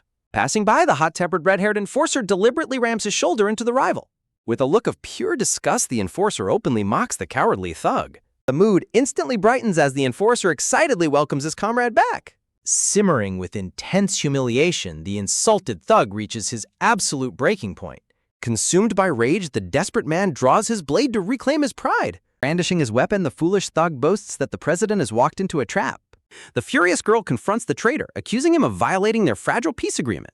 With a sadistic grin, the rebel declares that rules only exist to restrain the weak. Disregarding all treaties, the armed crowd charges forward to execute their ambush. Facing the oncoming mob, the calm leader prepares to unsheath his devastating weapon. With a sharp metallic ring, the legendary blade is unleashed upon the battlefield. A blinding slash instantly cuts down the foremost attacker with pinpoint precision. With his eyes flashing a lethal green, the president unleashes his terrifying wrath. Moving like a ghost, the powerful combatant effortlessly dismantles the entire charging vanguard. Ye Mo watches the display, highly impressed by the mortal's exceptional movement speed. In a fraction of a second, the lethal blade is poised to claim the traitor's life. Sweating profusely, the terrified rebel realizes he is completely at the mercy of the evil ghost. The cold steel of the katana presses tightly against the villain's neck, sealing his fate.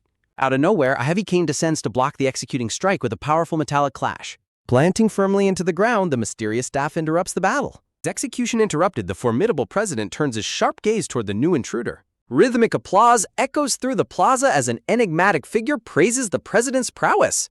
Stepping into the open, a powerful presence commands the attention of everyone present.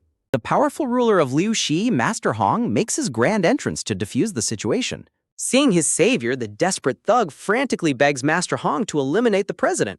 The loyal enforcers step up, warning the ruler of the massive consequences of starting a war. Flashing a polite smile, Master Hong orders his men to stand down and let the president pass. The sudden peaceful gesture leaves the surrounding enforcers completely stunned and confused. Distraught by the decision, the insolent thug loudly protests his leader's pacifist orders. A sudden lethal gunshot silences the complaining rebel in an instant. Coldly lowering his smoking gun, the ruthless ruler makes his stance on insubordination crystal clear. Screaming in pain, the wounded thug clutches his face as he collapses to the ground. Respectfully sheathing his blade, the president sarcastically thanks the town's ruler for his cooperation. With the conflict resolved, the tight-knit group confidently marches back toward their base. Beneath his polite facade, the aging ruler glares after them with simmering hostility. As they depart, the secret mastermind watches his prey from a distance, believing his trap is set. Inside the secure vehicle, the ruler inquires about their exact odds of wiping out the rival society. The ruler is utterly shocked to learn that their victory chances have suddenly plummeted to zero. Adjusting his glasses, the cautious cultivator Mr. Wu explains that his heightened senses are warning him of an extreme threat. An ominous warning echoes through the air as the secret mastermind senses a terrifying ancient danger emanating from the quiet cultivator.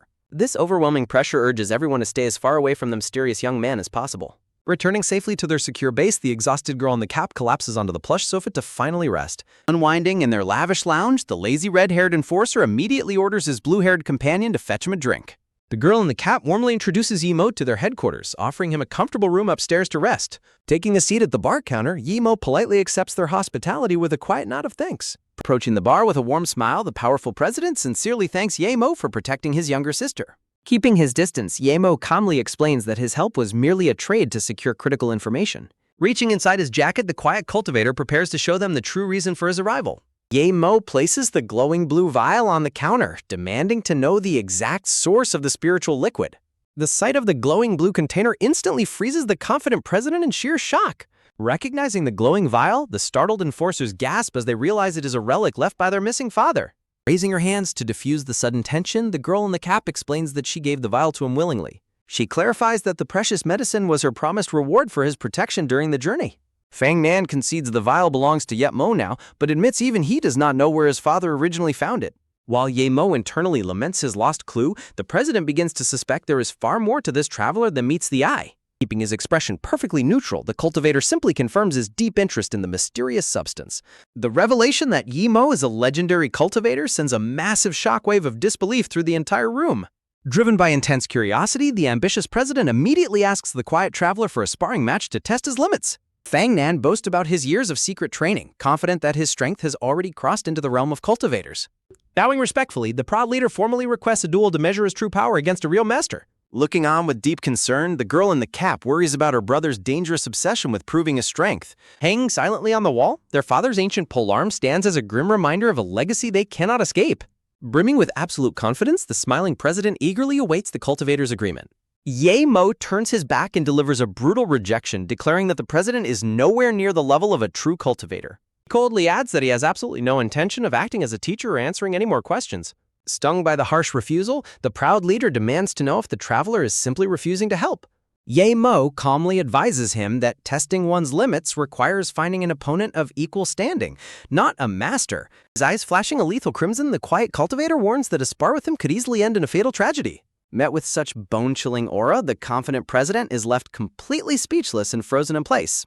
Deep in his mind, a grim memory of his old master resurfaces, warning him that he cannot survive even a single strike from a true cultivator. Preparing to retire to his room, Yimo bids them farewell, but the desperate president refuses to let him walk away. Sensing a sudden shift in the air, the cultivator stops in his tracks and looks back with a sharp gaze.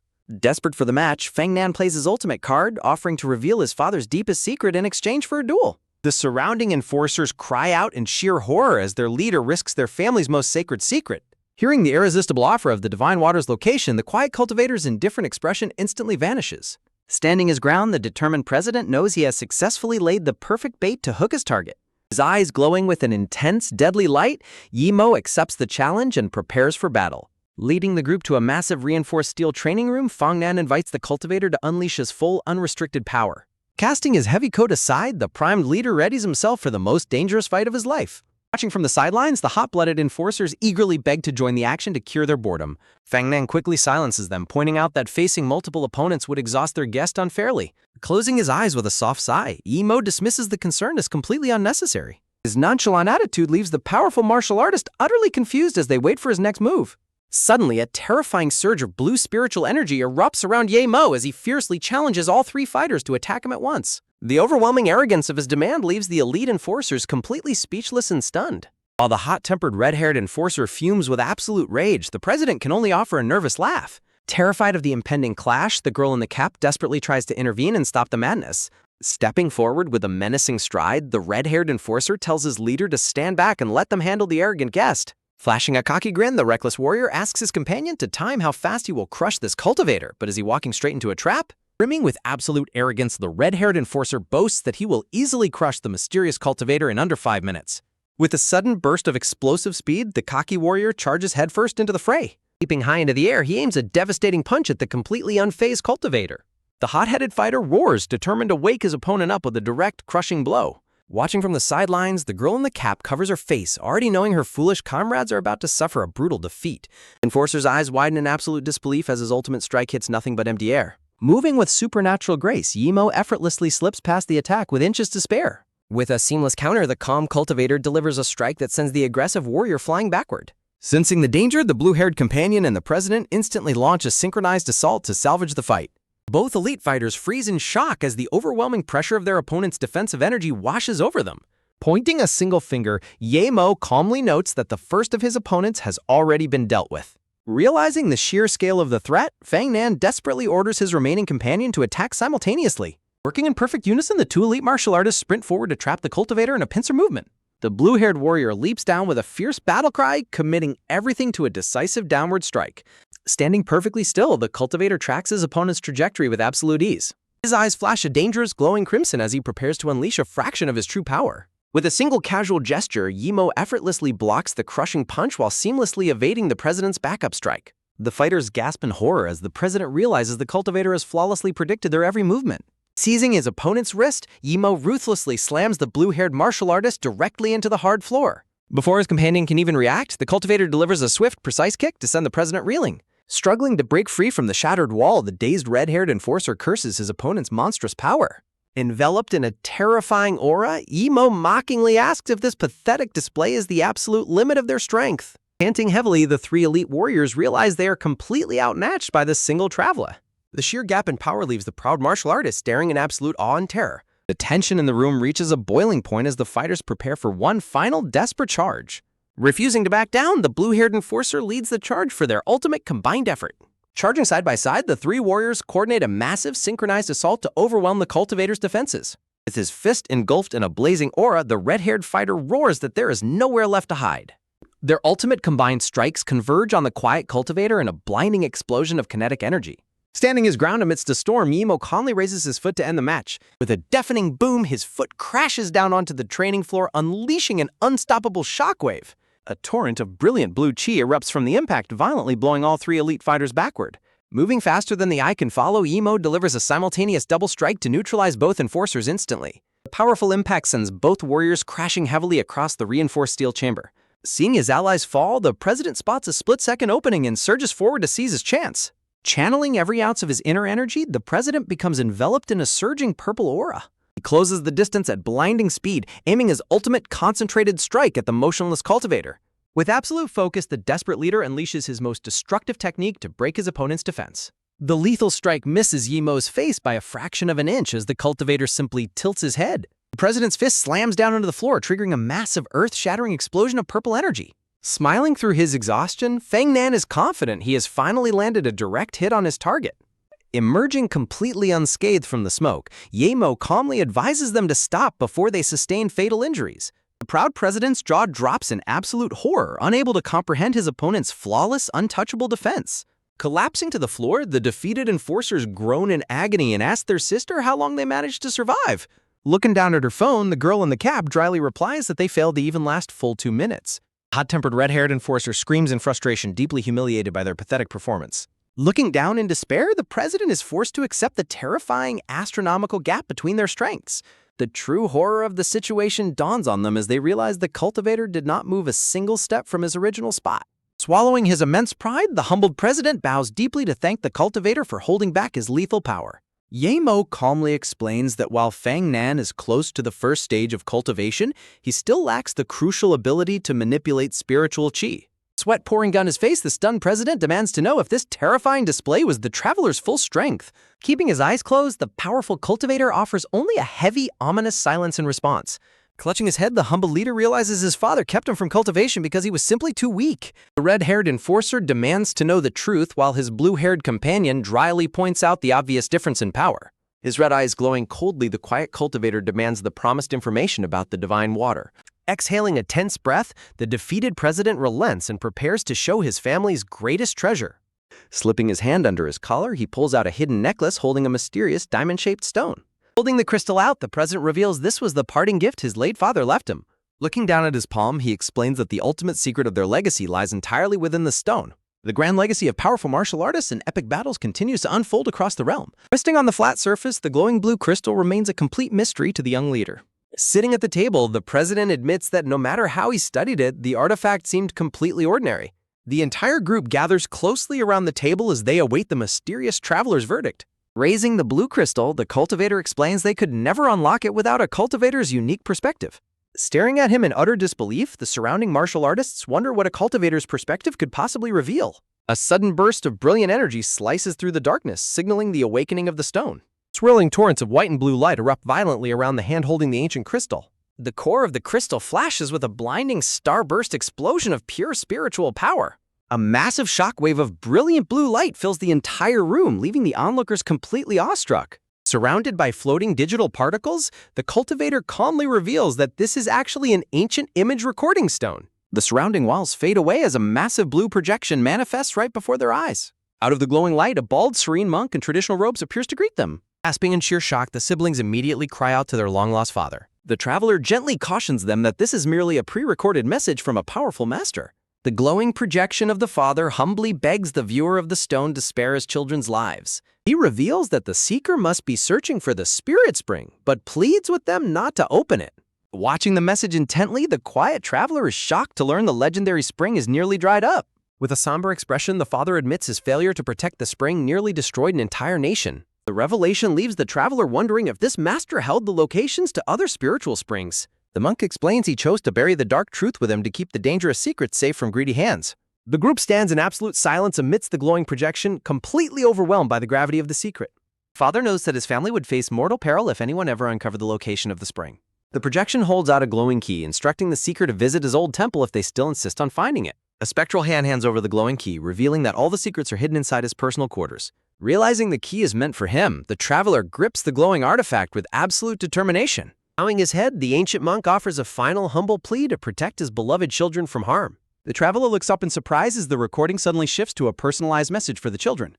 The father warmly congratulates his son on finally stepping into the legendary realm of cultivation. Tears welling in her eyes, the girl in the cap covers her mouth in pure heartbreak. He implores them to never seek the spring but to live a peaceful life together and hide their true strength. Smiling warmly through the glowing light, the old master notes that his remaining time has finally run out. Softly calls out his son's name one last time as his physical form begins to dissolve. Reaching out in absolute despair, the devastated son screams out for his father to stay. His trembling hand reaches toward the dissipating light, desperately trying to hold on to his father's fading image. With a gentle smile, the spectral monk completely dissolves into a beautiful shower of blue stardust. As the projection fades, a heavy, sorrowful silence descends upon the room as the siblings weep.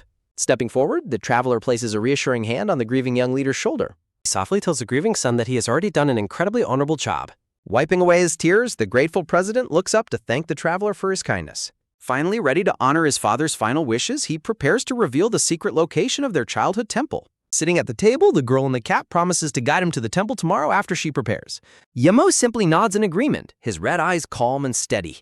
Suddenly, loud and aggressive banging sounds echo from the glass doors outside. Meanwhile, in a luxurious room, a furious purple-haired gang leader violently smashes a bottle as he rages against those who look down on him. A trembling, sweating henchman nervously asks the enraged boss what their next plan is. Gritting his teeth in sheer hatred, the gang leader swears absolute revenge for his severed ear. Snapping back, he demands his lackey hand over his phone immediately. On the phone, he commands Hua Hao to initiate their plan at Li Shi as soon as possible. He barks into the receiver, warning the caller not to question his methods. On the other side, a group of armed thugs stand ready outside a glass door with heavy blades. Their smug, floral-shirted leader boasts that he can easily take their target's life whenever he pleases. Back at the training room, a firm hand knocks on the glass door. Loud knocking continues to reverberate sharply through the quiet room. The entire group turns their heads toward the entrance in surprise. Sensing something unusual, Emo's red eyes narrow as he prepares for a potential threat. A tense silence fills the room as they brace themselves for the mystery visitor. Glass door continues to rattle under the persistent knocking from outside. Looking highly suspicious, the girl in the cap wonders who could possibly be visiting them so late. The president grows deeply concerned, wondering if his guards outside failed to stop the intruder. Yemo walks calmly toward the door as the knocking continues to echo. He reaches out his hand and slowly turns the handle to open the door. To his absolute surprise, the cultivator gasps as he recognizes the person standing outside. A beautiful pink-haired young woman stands at the threshold, looking incredibly anxious and flustered. Bowing slightly, she nervously apologizes for bothering them at such a late hour. The girl in the cap demands to know her identity and her purpose for coming here. The flustered visitor nervously explains that she came specifically to find Mr. Yi. Pointing to himself, the powerful cultivator is genuinely surprised to hear she is looking for him. Clasping her hands together, the desperate young woman begs Yemo to save her dying grandfather. She explains that after her grandfather returned from abroad, his health began to inexplicably waste away. Yemo silently considers her request, reminding himself that his search for the spirit spring remains his top priority. Sensing his hesitation, she quickly assures him that she will richly reward him for his help. She opens her palm to present a glowing, crescent-shaped purple bracelet passed down in her family. Yemo's eyes widen in sheer disbelief as he recognizes the rare artifact. He recalls that the legendary spirit heart vine can refine spiritual chi for cultivators and prolong life for ordinary people. Knowing it will speed up his cultivation, he eagerly wants it, but laments his lack of healing talismans. Yemo explains he cannot help her grandfather immediately, but asks for her contact details to visit later. Overjoyed, she gladly hands over the precious purple bracelet as a down payment. Curiously, the girl in the cap asks about her family's wealth and her father's identity. The pink-haired woman proudly reveals that her father is the powerful Zhao Zanlong of Dajing City. Yemo is completely stunned to realize her father is the billionaire chairman of the globally ranked Longteng conglomerate.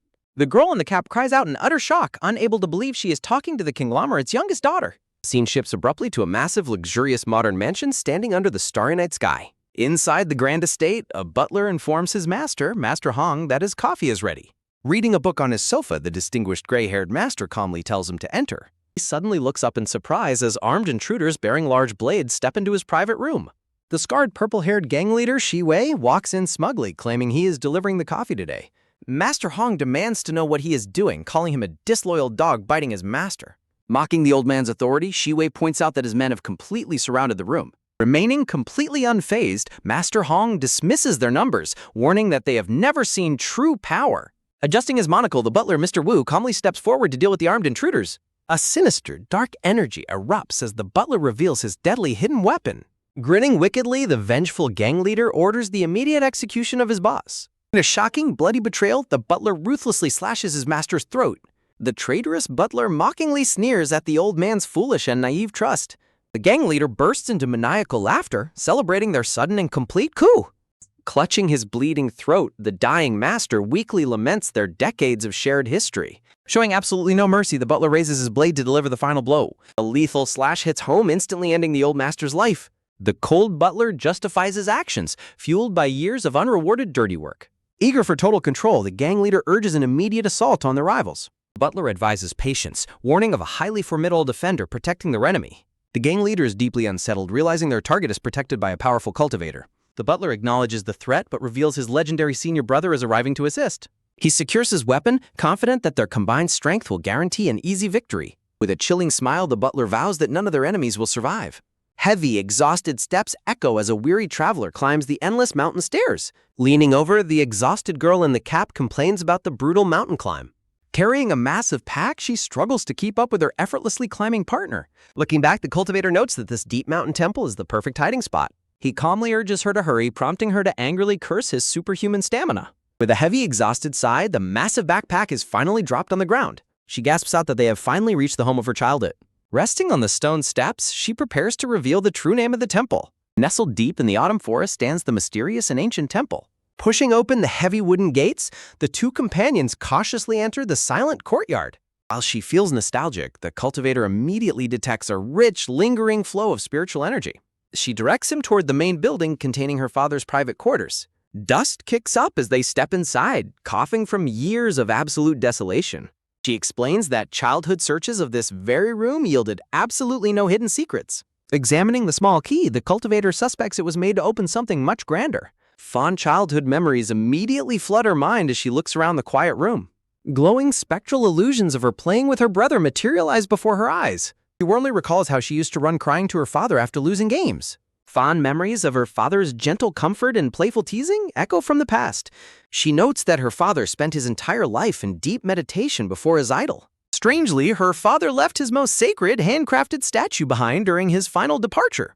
The cultivator finds it highly suspicious that a peaceful monk only worshipped a wrathful deity statue. She explains that her father considered worshipping this deity to be his lifelong sacred mission. Inspecting the base, she mentions her father forged the entire statue with his own hands. Hearing this, the cultivator realizes her father's secret strength far exceeded anything they imagined. Suddenly, a glowing blue spectral hand manifests in the air, startling the girl. With a soft tap, the glowing hand strikes the side of the wooden statue. An intricate glowing blue spiritual grid instantly wraps around the entire structure. He explains that this is a spirit artifact door, proving her father was an elite forging master. The cultivator explains the 12 legendary stages of cultivation, which are completely beyond human comprehension. Details how advanced cultivation unlocks divine abilities like spellcraft, alchemy, and artifact forging. He concludes that her father was a master artisan whose skills surpassed ordinary cultivators. Watching him, she wonders how such a young man could possess such vast ancient knowledge. Stepping forward, he slides the glowing key directly into the spiritual lock. The ancient statue melts away, revealing the long-lost, highly anticipated box hidden within. Just as they open the artifact, the girl in the cap anxiously wonders if these are her father's secrets regarding the legendary spirit spring. Inside the box, they find nothing but a simple wooden plaque carved with mysterious coordinates and a small green jade artifact. Yemo is deeply disappointed to find that these items emit absolutely no trace of spiritual energy. Examining the plaque, the girl in the cap realizes the carvings represent a nearby set of geographic coordinates. Resolved to find the spring, Yemo plans to investigate the area while his companion decides to stay behind to restore the temple. Before heading out, she excitedly suggests taking a relaxing soak in the nearby wild hot springs. The peaceful night is shattered as armed trackers hunt down an elusive target deep within the pitch-black forest.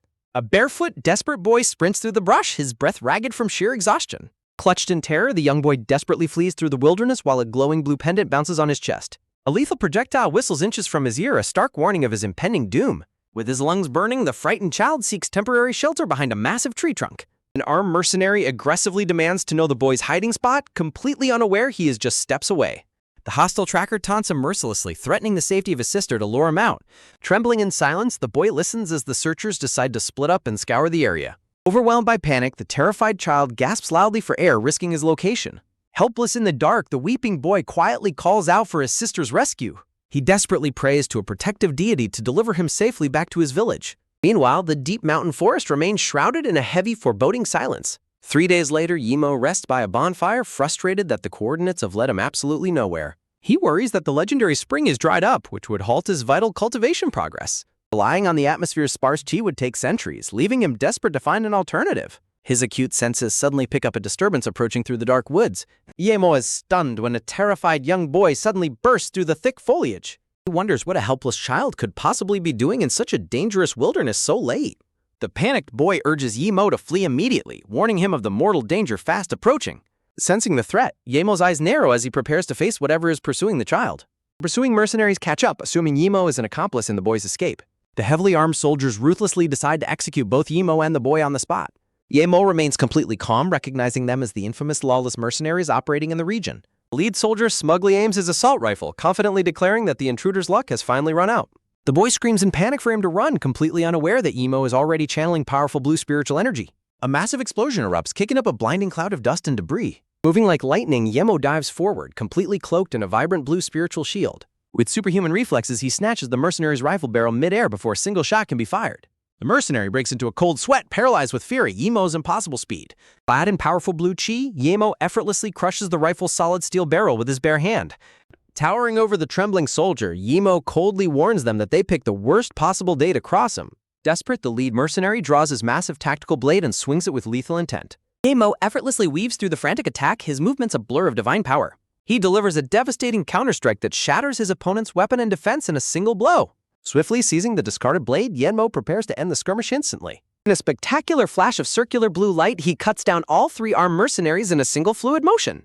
The young boy watches in absolute awe, utterly stunned that one man could defeat an entire squad of armed soldiers. Dismissing the threat as a mere annoyance, Yemo casually walks away from the defeated mercenaries. He laments his bad luck, annoyed that his search for the spring has only resulted in a mindless ambush. Behind him, the young boy nervously calls out to get his attention. Starstruck by his incredible power, the boy eagerly asks if Yemo is the legendary lord deity his sister spoke of. Yemo calmly dismisses the title, telling the child he has mistaken him for someone else. Refusing to give up, the boy rushes after him, revealing he is a villager from Chi village. He falls to his knees and desperately begs Yemo to save his sister, who has been kidnapped by the ruthless mercenaries. Standing in silence, Yemo wonders if the ruthless mercenaries have already captured the boy's sister. Fearing he won't be believed, the panicked boy desperately asks the cultivator to trust his words. The boy suddenly remembers he carries a sacred token given to him by his sister. Reaching out, the child displays a glowing green jade pendant, hoping it will prove his claims. Yemo is utterly shocked, immediately recognizing the green jade artifact as the very piece he found. Comparing the two identical green pendants, Yemo realizes their undeniable ancient connection. Crouching down, Yemo questions the boy about his village's connection to the holy token. A sudden realization strikes Yemo, connecting the mysterious deity to his search for the spirit spring. Feeling a surge of hope, the cultivator knows this unexpected lead makes his arduous journey entirely worth it. With absolute resolve, Yemo tells the boy it is time to rescue his sister. Meanwhile, a sharp sound breaks the silence outside a dark, secluded warehouse. Inside, a captive woman with pink hair is ruthlessly thrown onto the cold ground. Bound and gagged, the captive is revealed to be Chi Wang-cheng, the holy maiden of Spirit Pool Village. Heavy footsteps approach as a sinister interrogator mocks the legendary status of the captured holy maiden. The interrogator advances, referencing the 1,000-year-old secret of the divine spring guarded by her people. Towering over her, the menacing figure tells her not to fear what comes next. Wearing a sinister mask, the green-haired commander demands to know the exact location of the divine spring. The scene shifts to the following morning as the rescue mission officially gets underway. Walking through the lush forest, the anxious boy asks how they plan to pull off the rescue. Yemo urges him to proceed cautiously, recognizing the enemy as a highly trained military force. He reflects on his physical limits, deciding to use stealth instead of confronting their heavy weapons head-on. The boy reveals that escaping the camp was his sister's desperate plan to find help. Stopping in their tracks, the barefoot boy announces they have finally reached the mercenary stronghold. The young boy warns that moving any closer will guarantee their immediate detection. From a high cliff, they look down upon a massive, heavily fortified mercenary outpost. Yemo's eyes glow with a fierce, calculating intensity as he plans his next move.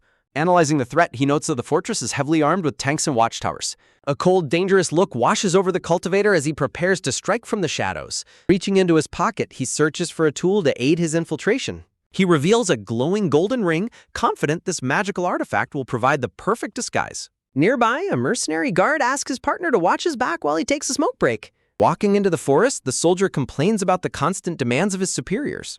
Moving like a ghost, Yemo strikes the soldier from behind with blinding speed. Without making a sound, the cultivator drags the unconscious guard deeper into the brush. The thick bushes rustle softly as the target is completely hidden from sight. Activating the golden ring, Yemo uses the magical spirit artifact to seamlessly copy the guard's appearance. Suddenly, another patrol guard calls out to check on his companion's progress. Holding his rifle, the armed guard commands him to hurry back to their patrol group. Emerging from the foliage, the disguised Yemo waves off the suspicion with a casual excuse. Night falls over the camp, casting a silver glow from the full moon above. Now fully disguised in camouflage gear, the infiltrator prepares to locate the prisoner. His progress is suddenly halted by a stern guard commanding him to halt. A heavily built soldier demands to know his identity and check his authorization. Adopting his persona, the disguised cultivator quickly apologizes and claims he was looking for a smoker area. The guard examines the falsified ID, recognizing him as a notorious chain smoker in the ranks. Confiscating the card, the guard commands the disguised Yemo to follow him to assist with the task. The guard explains that security has been tightened after a child recently escaped their grasp. Underneath his disguise, Yemo smiles, realizing he's being led straight to the captive sister. The guard sternly warns him to behave, revealing that their leader, Consul Liang, is a terrifying opponent. Arriving at the prison barracks, they prepare to stand guard under the moonlit sky. Slipping through the heavily guarded prison gates, a disguised infiltrator begins his search for the hostage. As they patrol past the barred cells, the higher-ranking guard reassures his companion of his humble origins. A dejected prisoner looks up, pitying the unfortunate souls trapped within the dark compound. The junior guard suggests releasing the prisoners if they truly are as pitiful as his superior claims. The senior guard declines, stating that as a soldier, his duty is to obey orders. Listening quietly, the disguised Yemo resolves to find the captured sister first. He recalls the boy's description of his sister's unique pink hair to aid his search. His eyes widen as he spots a familiar figure huddled in a nearby cell. Looking through the bars, he confirms the pink-haired Chi Wang-cheng is indeed the captive. Yemo realizes he must find a way to eliminate the surrounding guards to free her. Meanwhile, the compassionate senior guard treats a wounded prisoner's injuries. Lurking in the shadows, Yemo prepares to strike with his supernatural powers. Sensing a strange presence, the alert guard captain turns around with intense focus. Far away, a worried woman sits on a wooden deck, wondering if Yemo is safe. Suddenly, a wooden door slides open, signaling an unexpected arrival. The young woman gasps in relief, believing the cultivator has finally returned to her. Her relief instantly vanishes, replaced by sheer horror at the sight before her. Standing in the doorway, a battered Yi Mo carries a wounded woman, warning of incoming danger. Meanwhile, the heavy tension continues to escalate back inside the fortress prison. A gloved hand suddenly grabs the guard captain's shoulder, halting his movements. The captain turns around in surprise to see who has approached him from behind. Friendly comrade offers to relieve him of his guard duties for the night. Smiling, the captain agrees to the favor, shaking his fellow soldier's hand.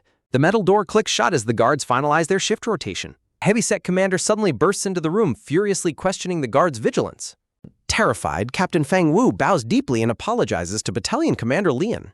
The menacing battalion commander glares ahead, his face twisted in silent rage. Pointing a finger, Commander Liang mocks the guard for wasting time treating the prisoners. His eyes glowing red, Liang demands to know if treating prisoners was ordered by the consul. Stuttering in fear, Feng Wu desperately tries to defend his actions. Commander Liang viciously backhands the guard, ordering him to get out of his sight.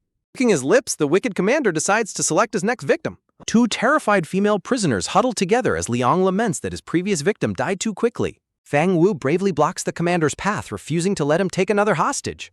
Outraged by the insubordination, Commander Liang delivers a brutal punch to Feng Wu's jaw. But looking down at the bleeding guard, the commander mocks his stubborn resistance. Liang furiously asserts his supreme authority as the consul's brother, disregarding the prisoners' lives. Bleeding and dazed, the loyal guard remains resolute, refusing to step aside. Commander Liang orders his subordinates to beat Feng Wu into submission. The mercenary soldiers execute the order, striking the guard with a devastating blow to the stomach. Feng Wu is ruthlessly kicked and beaten on the floor for challenging the commander. Walking past the fallen guard, Commander Liang smiles as he spots an exquisite beauty. His eyes fixate on the pink-haired holy maiden, expressing his twisted delight. From the floor, the battered guard desperately gasps for someone to stop the monster. Commander Liang turns to the disguised Ye Mo, ordering him to leave and lock the door. The disguised cultivator stands firm, coldly noting that his mood is about to be ruined. Feng Wu weakly calls out the name of the guard Ye Mo is pretending to be. Hidden behind dark sunglasses, Ye Mo's expression remains completely stoic. Feng Wu groans in pain as a mercenary pins him down with a heavy boot. Towering over his victim, Commander Liang mockingly declares that stubbornness always leads to ruin. Trapped inside the belly of the beast, a pair of gloved hands slides the heavy metal security door shut with a loud clank.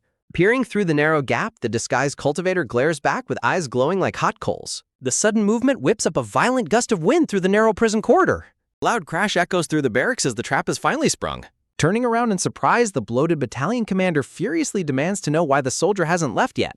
Grabbing the steel handle, the disguised infiltrator locks the heavy door shut with a firm grip.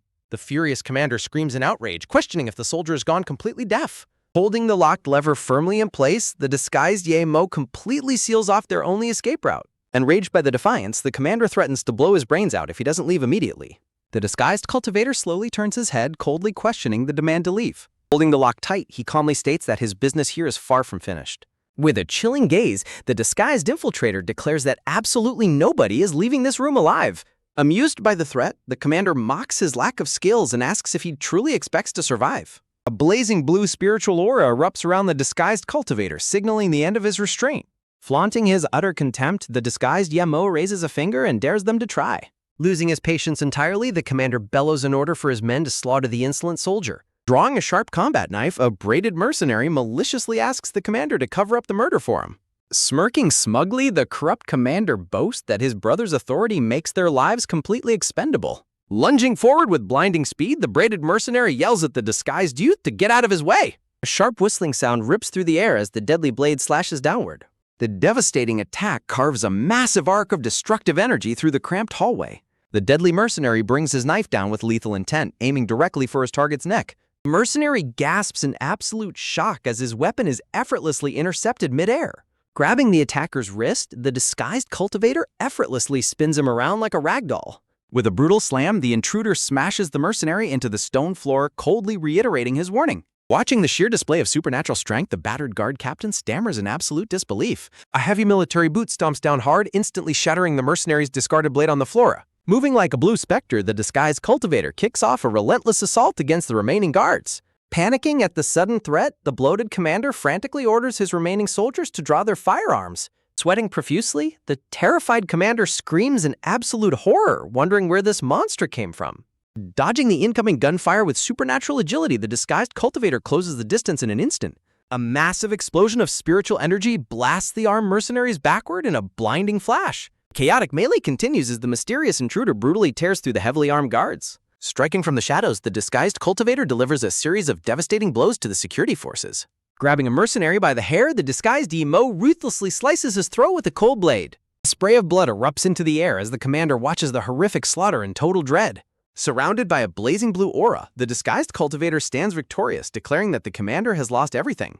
Backing away in a sweat, the desperate commander frantically warns him to consider his brother's high-ranking status. Trembling with fear, the commander screeches that the intruder is an Esper, threatening total retribution from his brother. The disguised cultivator narrows his glowing red eyes, intrigued by the mention of an Esper from the New World. Sensing a bargain, the cowardly commander desperately offers to help him become an Esper if he spares his life. The commander points to the cells, confessing that the captured villagers are being used to brew a life-consuming potion. Looking at the terrified hostages, the corrupt commander offers the life force potion as a bribe for his freedom. The disguised cultivator ponders the horrific method, finding the concept of absorbing life force strangely familiar.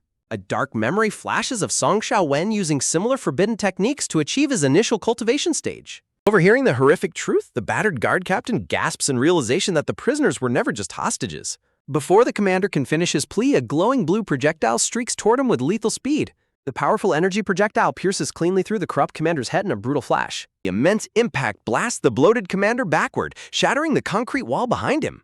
As the dead commander hangs pinned to the wall, the disguised cultivator coldly rejects such a vile source of power. Realizing his savior is an imposter, the battered guard captain demands to know his true identity. Admitting he is not Leon, the cultivator deactivates his disguise, letting his glowing aura surge. Releasing his power, Yimo proudly reveals his true form and dares anyone to try and stop him. With a weary sigh, the battered guard captain accepts his complete helplessness against such overwhelming power. Terrified prisoners look on in utter shock as the captain admits they are better off escaping than becoming lab rats. With a single devastating blow, Yimo effortlessly shatters the iron prison bars to liberate the helpless captives. Turning to the guard captain, Yimo commands him to assist in freeing the shackled villagers. Though amused by the youth's blunt attitude, the battered guard complies with the demand and steps forward. Approaching the captured pink-haired woman, Yimo asks if she is indeed Qi Wangqing. Astonished, Qi Wangqing questions how this mysterious savior knows her name and who sent him. Yimo explains that her brother sent him on this rescue mission, triggering her confusion. The guard captain warns that the sound of gunshots will bring an army of soldiers to surround them. Ignoring the warning, Yimo eyes the solid concrete wall and asks if it leads directly outside. The captain confirms her location, only to gasp in horror as a shocking shockwave of energy begins to gather. With a single punch, Yimo blasts a massive crater through the reinforced wall, urging everyone to flee. Standing before the path to freedom, the conflicted guard captain hesitates to follow them out. Yimo challenges his loyalty, questioning if he truly wishes to remain with this corrupt group of murderers. A heavy silence fills the corridor as the captain reflects on the dark choices he must make. Yimo closes his eyes, giving the guard captain a final moment to choose his path. As the captain makes his choice, Yimo's sharp senses suddenly detect an ominous presence. Stealing his resolve, the guard captain proclaims his decision to abandon the fortress and escape with them. Meanwhile, a raging inferno erupts across a bustling city district, setting the stage for a new conflict. Terrified citizens scream in panic as they desperately flee the rapidly spreading flames. Hostile thugs set fire to a luxury lounge, leaving destruction in their wake. Suspended from the ceiling, two battered captives are brutally interrogated about their boss's location. The red-haired prisoner smirks and beckons the interrogator closer, prompting a warning from his comrade. Believing his torture has broken the prisoner's resolve, the smug interrogator steps closer to listen. Instead of giving up information, the defiant captive spits directly in the torturer's face. Enraged by the ultimate disrespect, the humiliated interrogator screams in absolute fury. The bound brothers burst into mocking laughter, thoroughly enjoying the success of their plan. Raising his whip in a blind rage, the interrogator orders his men to slaughter the insolent prisoners. Sipping his wine, a high-ranking rogue cultivator named Wu He mocks their foolish loyalty to an absent boss. For the chilling glare, Wu He warns them that his interrogation methods are about to become far more supernatural. Wu He promises that his monstrous senior brother has ways of tearing secrets straight from their minds. A grotesque half-burned monster emerges from the shadows, ready to inflict unimaginable torment on the prisoners. Back at the prison, guards inspect the escape route and report finding the real soldier unconscious. Looking down at the bloated commander's corpse, they confirm that an imposter was responsible for the assassination. Inspecting the dead commander's throat, a masked figure finds the clean assassination method highly intriguing. The confused soldiers wonder how the escapees managed to breach the concrete wall without a single trace of gunpowder. The masked leader with glowing red eyes shocks his men by revealing the wall was destroyed with bare fists. The soldiers stare in absolute disbelief, unable to comprehend a human possessing such cataclysmic physical power. The masked commander notes the assassin's flawless disguise and lethal efficiency with clinical interest. Studying the security footage, the masked leader concludes that their target is far from an ordinary warrior. Subordinates suggest the jailbreak might be an inside job, noting that a senior guard captain is also missing. Sweating under pressure, the mercenary officer begs for forgiveness for failing to protect the deceased commander. The masked leader cold-bloodedly decides to spare the officer's life only because he remains useful to his plans. Expressing his cold cruelty, Consul Liang dismisses his dead brother as a useless, defective product that deserved death. Leaving his subordinates to clean up the mess, the sinister leader departs to initiate his next dark scheme. Meanwhile, the remaining guards strain with all their might to pry open a jammed security door. Standing over his struggling men, the cold leader demands to know why their pursuit is taking so long. Shadow looms as a mysterious powerhouse storms the enemy fortress, ordering security to stand down. Trembling with absolute rage, the opposing leader grits his teeth as a dark, violent aura begins to swell. Unleashing a devastating shadow-fueled punch, the masked conqueror strikes with terrifying kinetic power. Catastrophic explosion detonates at the entrance, instantly blowing back the defenders in a shockwave of raw force. Staring at his monitoring device, a panicked guard stammers in complete horror at the impossible devastation. The shocking security feed sparks a terrifying question. Is this the destructive arrival of a superhuman from the New World? Gathering his dark energy, the sinister masked leader prepares to unleash his true, terrifying potential. Deep in the moonlit forest, the weary escapees finally halt to take a much-needed rest. Feng Wu gently urges the exhausted villagers to hold on just a little longer for medical treatment. Suddenly, young Ammon burst happily from the foliage, instantly spotting his beloved sister, Chi Wang Kim. The siblings share a deeply emotional embrace, overwhelmed with relief to have survived the brutal ordeal. Approaching their savior, Feng Wu asks Ye Mo what their next move should be to ensure everyone's safety. Ye Mo suggests seeking sanctuary at a distant, secluded temple hidden far away. Chi Wangqing steps forward with a hopeful offer, inviting them to hide in their nearby, highly secretive village. Ye Mo remains cautious, questioning if a hidden village would truly welcome a group of desperate outsiders. Chi Wangqing shocks everyone by revealing an ancient prophecy naming Ye Mo as their long-awaited deity. Sweating at the sudden worship, Ye Mo quickly dismisses the divine title and admits he only saved them for his own goals. Chi Wangqing's eyes light up as she asks if he is searching for their legendary divine water source. Ye Mo narrows his eyes in surprise, demanding to know if she truly holds the key to its location. She confirms that her family has guarded this ancestral secret for generations and is ready to guide him. Sensing a breakthrough, Ye Mo instructs Feng Wu to join them as they prepare their final journey to the village. Under the glowing full moon, the weary travelers rally their spirits to push onward before the break of dawn. Meanwhile, a grim reality unfolds at a safe house where a heavily bandaged warrior lies unconscious in critical condition. A companion somberly explains that a ruthless group breached their headquarters shortly after they departed. A horrific flashback reveals a chaotic raid, showing their base overrun and their allies taken hostage. Teeming with grief, she weeps over how hard their champion fought to allow the survivors to escape. Xiaodong demands to know how their powerful guardian master could have allowed such a disaster to happen. The truth is far worse. She reveals a devastating internal betrayal just as the injured warrior suddenly opens his eyes. Quickly rising, Fang Nan explains how the traitor brought powerful rogue cultivators to seize command. He warns that the mutineers have aligned themselves with a ruthless gang to lock down their territory. Looking down in despair, the battered fighter reveals the heavy cost of his defeat. He has lost his arm. Xiaodong slams her fists onto the bed in absolute fury, cursing the traitor's cowardly betrayal. Fang Nan quickly asks for Ye Mo's whereabouts, learning he has gone to unlock the secret of the divine spring. A desperate hope arises as they wonder if they can convince the mighty cultivator to reclaim their home. Xiaodong excitedly agrees, confident that Ye Mo's overwhelming strength can easily crush their oppressors. However, Fang Nan firmly refuses to drag their savior into a personal feud without his consent. Xiaodong looks at him with deep concern, questioning how he intends to fight back in his crippled condition. Smiling weakly, the battered warrior reveals he has a secret weapon ready for this exact crisis. He gestures toward a heavy black container, identifying it as the mysterious gear he retrieved alongside Ye Mo. Xiaodong stares at the ominous case in absolute dread, questioning what kind of power lies within. Fang Nan delivers a chilling warning, revealing that the case holds a forbidden taboo that terrified even his father.